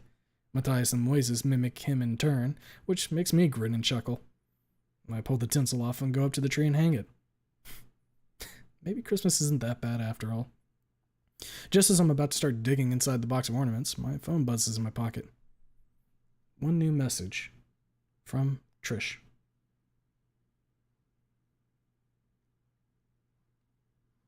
Hey, Anon, she writes. How's your Christmas going? I look over at the dinos swarming the tree, smile to myself, and start typing. It's going great. How about you? I put my phone on the table and get back to dressing up the tree. I have to say, compared to how it usually went at my old house, this is great fun. No one is glaring at me if I hang a bauble too low, no one's scoffing if the tinsel isn't hung up just perfectly. There's music, laughter. We're joking and enjoying each other's company. It actually feels like a goddamn holiday, not an occasion to force me and those around to endure each other's company. Vroom, vroom. I hang up a bauble and go over to the table. My Christmas, it's going fucking amazing. It's only a text on the screen, but I can almost see Trish grinning as she's typing out the message. She really is happy about how things are going for her. The text continues. As soon as I had asked, Dad agreed to take me in. Mom objected, but fuck her, I ain't a child no more. Dad came over, I grabbed some spare clothes and the guitar and went with him. I smirked, then asked her when she's getting the rest of her things. After the New Year's, she replies. This Christmas is gonna kick ass. She adds a metal hand emoji. Good to hear all that. I write back. Merry Christmas, Trish. Merry Christmas, Anon. She replies with another metal hand emoji at the end. Anon, put that phone down. I twitch, then look up. It's Alicia, standing in the doorway to the kitchen with her arms crossed. She's not looking at me as harshly as she did a couple days prior. There's even something approaching warmth in her demeanor, specifically a small smile and look in her eyes. Hey, Aunt. I put the phone away. Want to help us? She looks over my shoulder and shakes her head. Now let you handle it. She looks at me with a tiny, almost imperceptible smile. You seem quite capable of it. I give her a thumbs up. Count on it. She tilts her head and furrows her brows a little. Don't just stand there then, she nods at the tree. Ponte yo, Oven. I salute, to which she snorts and rolls her eyes, while I go back to decorating the tree with others. When I look in her direction again, I find her gone. I still hear her from the kitchen, as harsh and dry as ever, bickering with Felipe about some minute crap. Hey, Anon, help me with those lights. Felipe is standing next to the couch with Emily, untangling a mess of cables, peppered with tiny light bulbs. I get right into it, and within a few minutes the lights are untangled and hung up on the tree. Felipe plugs in the cord. The tree lights up with red and gold and green, producing small gasps of wonder from the younger members of the group. That's a damn pretty tree, I muttered, crossing my arms. Yeah, Felipe says next to me. It is damn pretty. He pulls Emily close and rubs snouts with her. Not as pretty as you, though. She laughs and swats at him playfully. I look around the room. Rose is leaving with Reed, who's carrying the ornament box, both joking and laughing. Sophia carefully watches the two as they leave the room with a small, nostalgic, sort of sad smile. I recall the picture of her bedstead, of her late husband and Rose's grandfather. Urged by a sudden impulse, I make my way to the couch, careful not to step or trip over anyone, then sit down next to her. She looks at me with a kind of nostalgic air about her. Grandma? Yes. She sits up straight, replacing the nostalgic vibe with a much more stiff, regal air usual for her. I was wondering. I pause for a moment. What kind of man Grandpa was? She looks at me for a very long moment, then slowly turns her head away and mutters something that's lost in the din of voices ringing around the room. She then turns her head back to me, and with the same nostalgic expression I saw on her face when she watched Rosa and Reed, she replies, Tomas, he was the most kind-hearted, selfless man who had ever lived. She pauses, inclining her head for a moment, her jaw quivering slightly.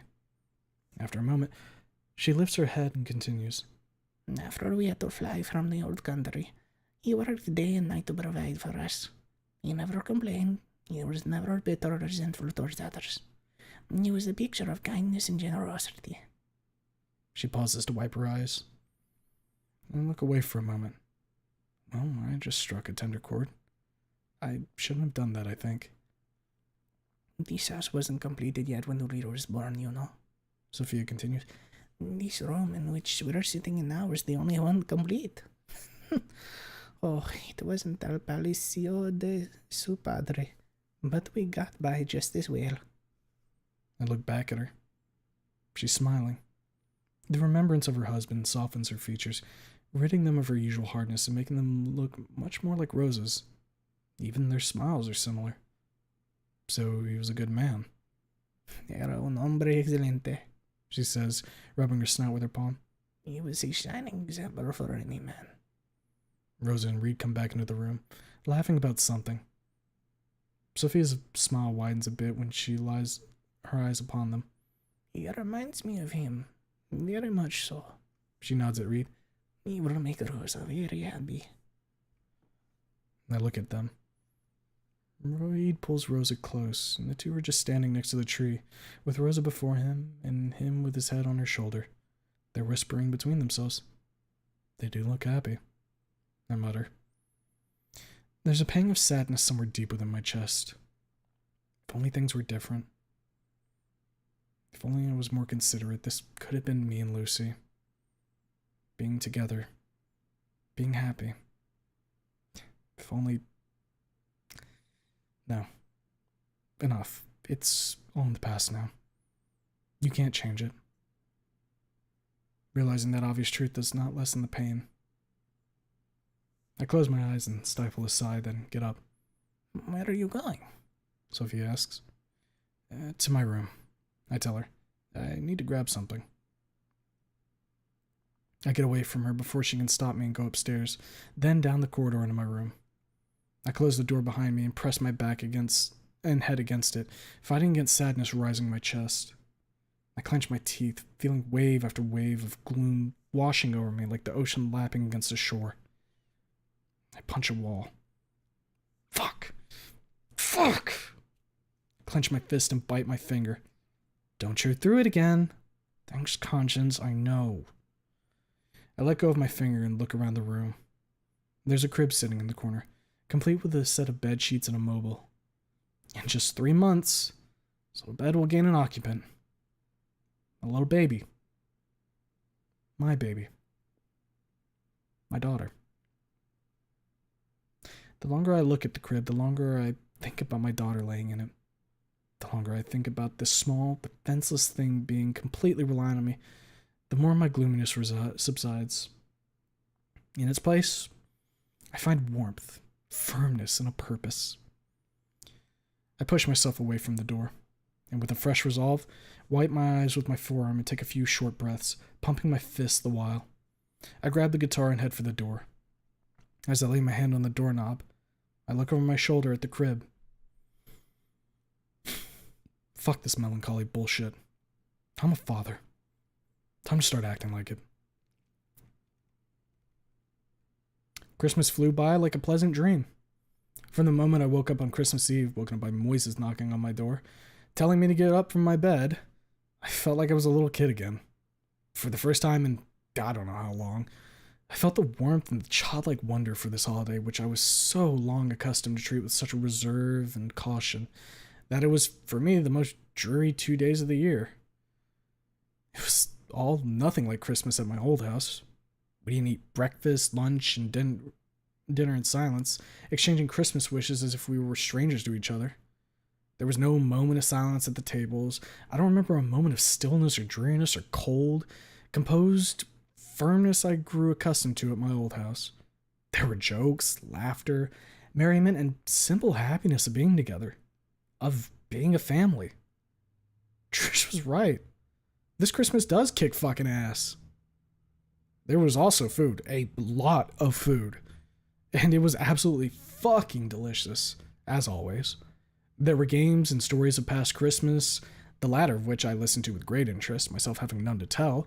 After dinner, we sat around the Christmas tree, living room packed with people, and we listened to Simone and me sing that dear old song about the light in the eyes of a lost lover. Many eyes were wet that evening. I'm sitting by the tree now, on the late Christmas Eve, tuning my guitar, chatting with one of Rose's cousins about my child, who is so damn dear to me, even though I haven't seen her yet. I feel the eyes of many, many people upon me, as some of those presents couldn't make it to Rose's birthday and didn't hear me performing my Dear Lucy song. Finally, I get the guitar tuned just right. Feeling up its neck, where it was fixed, I take Lucy's pendant off and look around the room. A solemn silence falls on all present. People pause their conversations. They turn their heads to me from where they're standing. Some are holding drinks, some are holding platters of food. They're all waiting. Someone very dear to my heart taught me this song. I speak in Spanish. I call it Monochromatic Brilliance. I sigh, and with a melancholy smile, I strum the first chord. No thought is necessary. I know the song by heart. Each note is like a dear friend to me. Each chord, a reminder of Lucy's presence, of her happiness, of how safe and content she felt when she played it. Each and every single one of those dear, dear notes is a memory of happier times, of times free of worries about the future, concerned only with that single day, that day at her room when she first played that song. Instead of sinking low, touched tenderly by the tunes of the song, my heart soars, thanks to, I suppose, the happiness I feel from being here, with those people, sharing their happiness, closeness, and warmth. I smile to myself and incline my head a little. This is the life I want to live. Surrounded by a family who cares for me and loves me. Not alone, not fighting against the world by my lonesome, like I fancied over half a year ago. Together with those people, I can weather any storm that comes my way. I lift my head. They're moved. There's not a single face not touched by the tender notes, not a face that isn't moved in one way or another. They're either smiling, wiping their eyes, or looking at me with great wonder. As long as I'm playing, the time seems to stand still. As long as I'm playing, nothing else matters but the song, and the tender tranquility it bestows upon everything around me, which, for as long as the song keeps going on, scrubs away all the worries and cares out of everything. Finally, the song ends. I allow the final note to die on its own, and afterwards I look around the room again. There's silence. A deep, profound, solemn silence. There are many teary faces, many wondrous faces, a few surprised faces. One face in particular stands out to me. It's Alicia's. The old fossil looks both surprised and extremely moved by what she just listened to. And when she notices me looking at her, she turns her head away to hide tears glimmering in her eyes. I hear her mumbling something in Spanish too quiet for me to understand, shaking her head slightly at the same time. Someone starts clapping, softly. Quickly spreads around the room, and within a moment everyone's clapping. Some are nodding their heads, some are wiping their eyes. I raise both my hands. Thank you, I say. The rest of the evening flies by, and I don't even know when I'm lying in bed, full of contentment and food, thinking, for the first time in many years, what presents will I find under the Christmas tree? I fall asleep and dream. I dream of me and Lucy spending Christmas at my old Skin Row apartment. I'm giving her the most beautiful amber necklace, and she puts it on. She's smiling. She's so innocent and happy. Her happy face is so enticing that I lean and plant a kiss on her snoot. I get closer and closer, and just as I'm about to peck at her snout, a sudden knock at the door rips me out of dreamland. I grumble and open my eyes, ready to crack the skull of the motherfucker who dared to bring down my castle in the air. Yes, I sit up, not pleased at all. Manon, get up, Larissa tells me through the door. Everyone's up already. The mental image of Mom waking me, an 18-year-old guy up on Christmas morning as if I was a little kid, is so comic to me that I forget about my anger immediately. I mask the chuckle with my face-splitting yawn, blink, rub my eyes, and stretch out. In a minute, I rub my eyes. What time is it? 8 o'clock. Larissa taps on the door again. Come, you'll change out of your pajamas later. I follow her advice and head directly out. I'm greeted by a choir of voices as I enter the living room. Everyone is indeed in their pajamas, unwrapping their presents. Damn, This feels like a scene from some generic Christmas movie. I'm headed to a considerably sized box by Rosa. Feliz Navidad, hermanito. She puts a smaller box on top. She's wearing jewelry, golden rings on her horns, interconnected by a net of gold and silver chains. They fit quite well with her necklace. Gracias. I give her a hug. Are those from Reed? I ask, nodding at the rings after we separate. Yes, she laughs. One rings. Beautiful, aren't they? Very. I nod. Reed's got good taste. Yep. She grins. Now, open your present. I sit down and tear open the paper. It's an Xbox 720 with a bunch of games. For a moment, I feel like freaking out over it like that one kid in the U-Snoop video I saw, shrieking over Spirtendo 64. But I get a grip on myself and only smile. Thanks, sis. In the crowd of faces around the room, I notice Alicia, looking at me very intently. There's a sort of sadness in her eyes, one I think I may be the cause of, as just like the evening before, when she notices me looking at her, she turns her head away. I get up and I'm just about to go over and speak to her when someone grabs my hand. I look at the person who stopped me. It's Marisa. She's looking at me from the couch, shaking her head. We both turn our heads at the same time, just as Alicia is hurrying out of the room, her head turned away from everyone. Niño, ven conmigo. Marisa gets up from the couch and leads me to the kitchen. Once there, she stands and looks at the kitchen window for a short time before turning to me. I'm surprised by the sudden change of her mood, so grave and serious that I'm afraid that I did give some offense to that old fossil. Did I offend Aunt Alicia, Mom? I ask. No, niño. She slowly shakes her head with a sigh. You only remind her of someone. She sighs, putting her hand before her face, her pinky draped over her snout. Who? Our son. She moves her hand away. I blink. Her son? Well, Felipe did mention Alicia having a husband. Having a son is a natural progression of that. Did he hurt her in some way? I ask. She seems not to like me too much, and now when she's looking at me, she's crying. Marisa sighs, turns away from me, sighs again, wipes her eyes, and after some more quiet mumbling, she turns back to me. He died, She tells me. 10 years ago. He was her only child then, and she never had another. I have to force myself not to grimace. That's a fucking downer, but I did ask about it.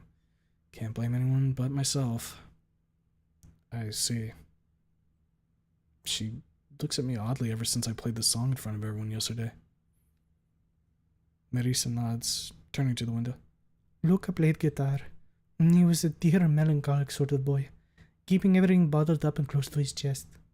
She puts her hand before her face again with a slightly shaky sigh. His death, it was a shock to all of us. How did he... I bite my tongue a second too late. Seeing Marisa cower, as if after a blow, I curse myself in my head. Idiot, Cretan. Why did you have to be so fucking stupid and retarded? No self-control. None. You just say whatever comes to your mind. Dumbass. Suicide. I pause my self-reproach immediately and turn my head to her.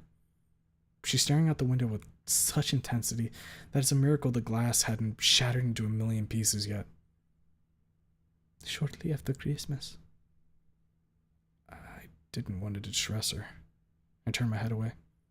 I'll go and apologize. She turns to me. She comes up to me and puts her hand on my cheek. No, niño, no. She pats me gently. Be considerate. That'll be enough. I nod. All right. We get out of the kitchen and join the rest of the family. I try and mostly succeed at pushing the gloomy part of family history out of my mind and enjoy my Christmas to its fullest extent.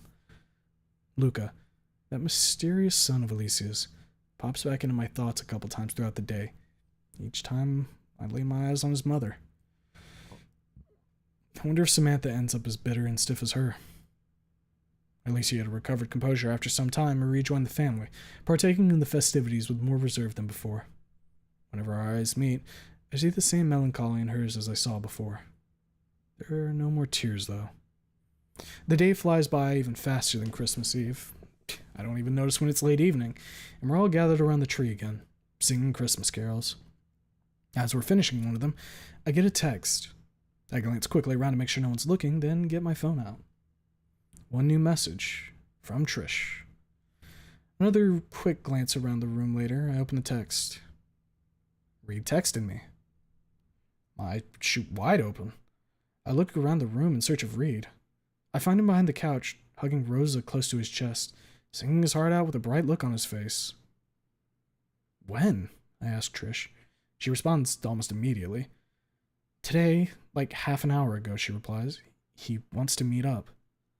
A moment later, another text. Thank you, thank you, thank you, thank you. I'm glad I could help, I text back. Merry Christmas, Trish. Merry Christmas, Anon, she replies.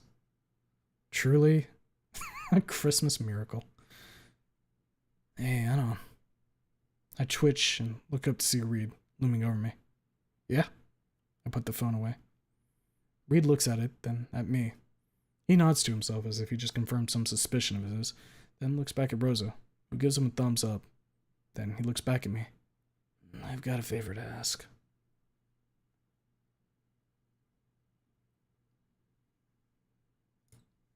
And that is the end of chapter 26, ladies and gentlemen.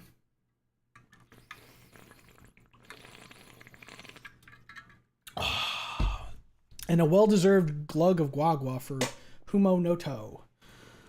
Oh! Big stretchy. Big stretchy.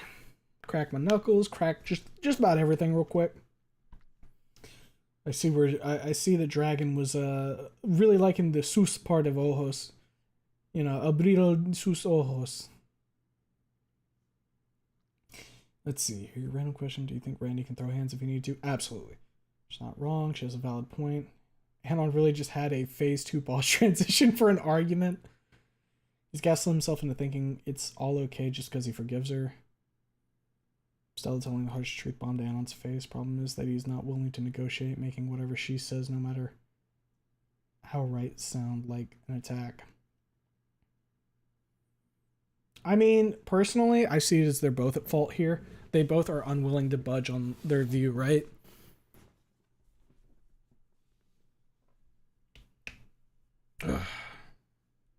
Sipping the hydration potion.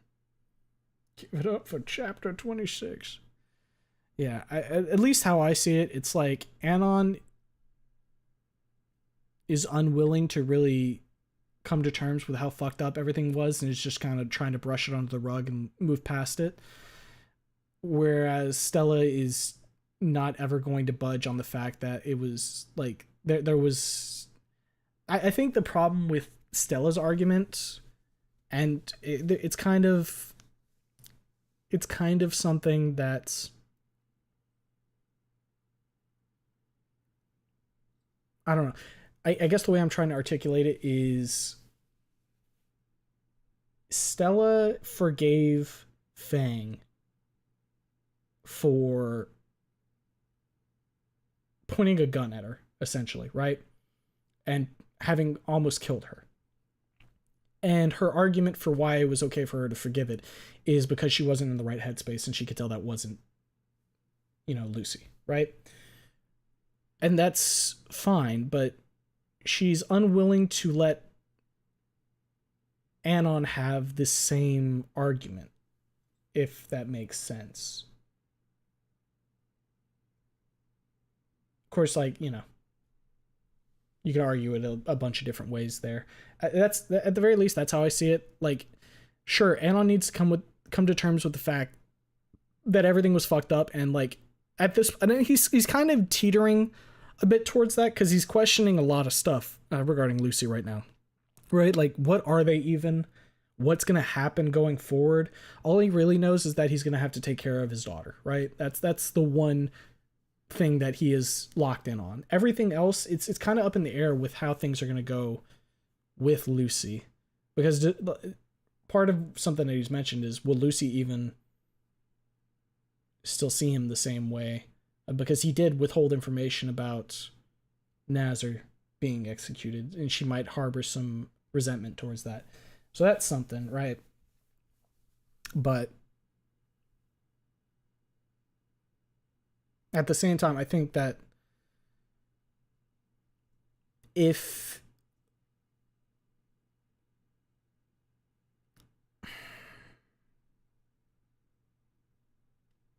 I don't know, it's kind of weird, right? Because if he's saying that he's willing to move past that and is adamant that what happened and it was a fucked up, like it was a fucked up situation, but he forgives her,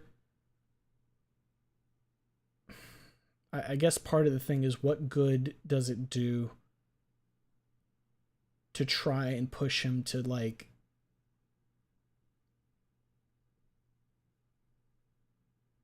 I guess, reconsider that? I think the better approach for Stella would have been, like, what even happens now between you and Fang, right? Because I think that's ultimately what she's trying to do, to try and, like she said, it was a toxic relationship. What do you do about that now? Do you just move on, or do you, like, try and fix that and make it better? Like, that's kind of the approach I feel like she should be adopting. Instead, she's focusing solely on this one moment when, like, both of them have had a fucked up moment that they've moved past regarding Lucy. So her approach was not great, even hypocritical. I don't know why I was saying hypocritical. To be honest, half of what Stella said felt like she was trying to make a dramatic final clap back. And on realizing this far distant relationship from Lucy is another challenge.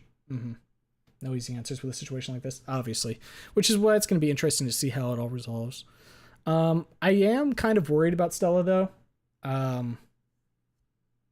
Because, like, I get it. She's just a concerned friend and doesn't want to see Anon, like, fucking bury himself deeper here because of his blind, like, attraction to Fang despite everything. I mean, you could say it's not blind attraction, but, like, he to her point, he definitely does put her up on, like, a pedestal.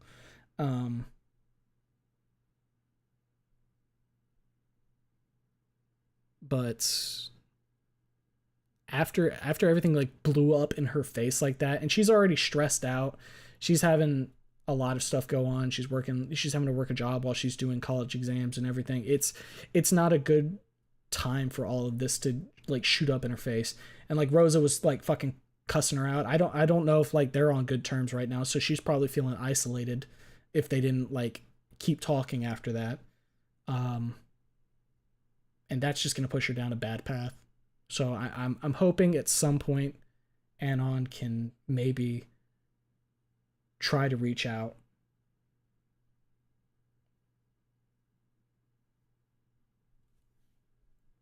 I definitely do think that Stella's mom is a big factor in how Stella's approaching the situation.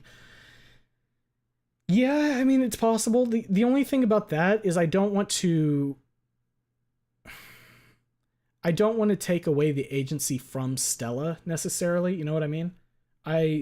While her mother might be influencing her, at the end of the day, she's the one who's willing to step forward with that influence. You know what I mean? Because I don't think it's a situation where, like, if you remove her from her mom, all of a sudden this all fixes itself, you know?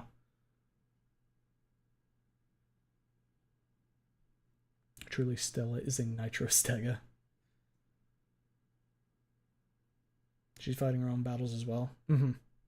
That's I honestly thought there was going to be a point where, like, what was it? It was during one of the chapters. I think it was when Anon was talking to Trish and they were talking about Stella, and he was going to mutter something like that. It was going to be a callback to fucking Spears. Stella's also trying to tell Anon it's extremely fucked up. Anon's caught off guard and defends his choices, but is also having a panic attack. Yeah.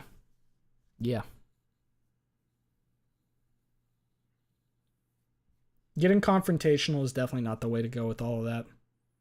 And that was what Stella decided to lean into. I guess confrontational, aggressive is more proper. I think more proper, because like you got to be confrontational to actually talk about this type of stuff, right? But the aggressiveness and the way she went about it was way too heavy, and that was never gonna work. Stella was scared for her friend and a kid. Yeah, I mean, part of me even would question, are they really friends at this point, or are they just kind of acquaintances? I mean, like Anon said, they really don't talk much anymore. Like, there's a big divide there now. And it's not like you can't be friends with someone you don't talk to pretty often. I have a friend that I don't talk to like months at a time, but I still consider him a friend. There's that fucking tension in the air between them, right? Absolutely, I'm not excusing her, but definitely what her mom said to her is probably further demonizing Fang in her mind. Yeah, probably. Stella always considers him one anyway. Right. Right. Oh boy. Well, we got 2 chapters done tonight, fellas. So that means we've got 1, 2, 3, 4, 5, 6, 7. 7 more chapters until we're totally caught up. They're friends, but Stella cares about Anon. Alright, when was the last time this was updated? Last month. Beginning of last month. Well, technically, it's last month for me now since it's fucking October. So, we should be able to catch up this month, I think. Don't quote me, but I think we catch up this month. I think we're going to be fully caught up, which will be epic. And then we'll be able to read other fics too, guys. Won't that be really cool? Really cool.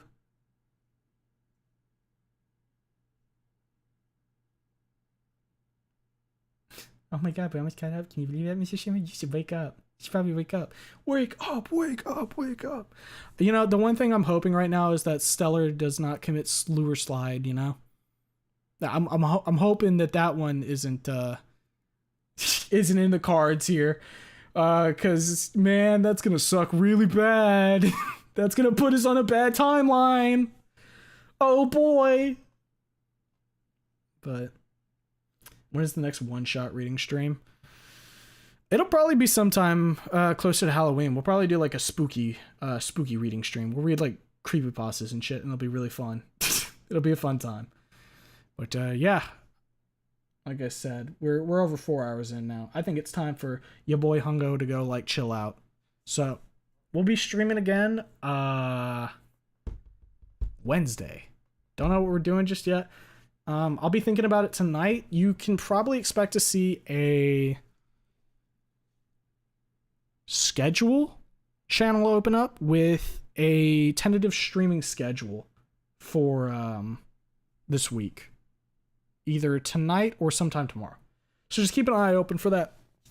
And that'll give you an idea of what we're going to be doing. But yeah. Now Stegoros is going to unleash her final fridge form and deal with all Fang problems once and for all. In your cards, topical. Pokes belly bummers. Bad bitch Stella unleashed. Alright, everybody in chat, be lurking or otherwise. I hope you had a good time listening to this old feller read the funny story about the school snooter and the consequences of her actions. Hope you guys have a good rest of your day, night, evening, whatever time it is for you, and I will catch you on Wednesday for our streams. Till then, take care.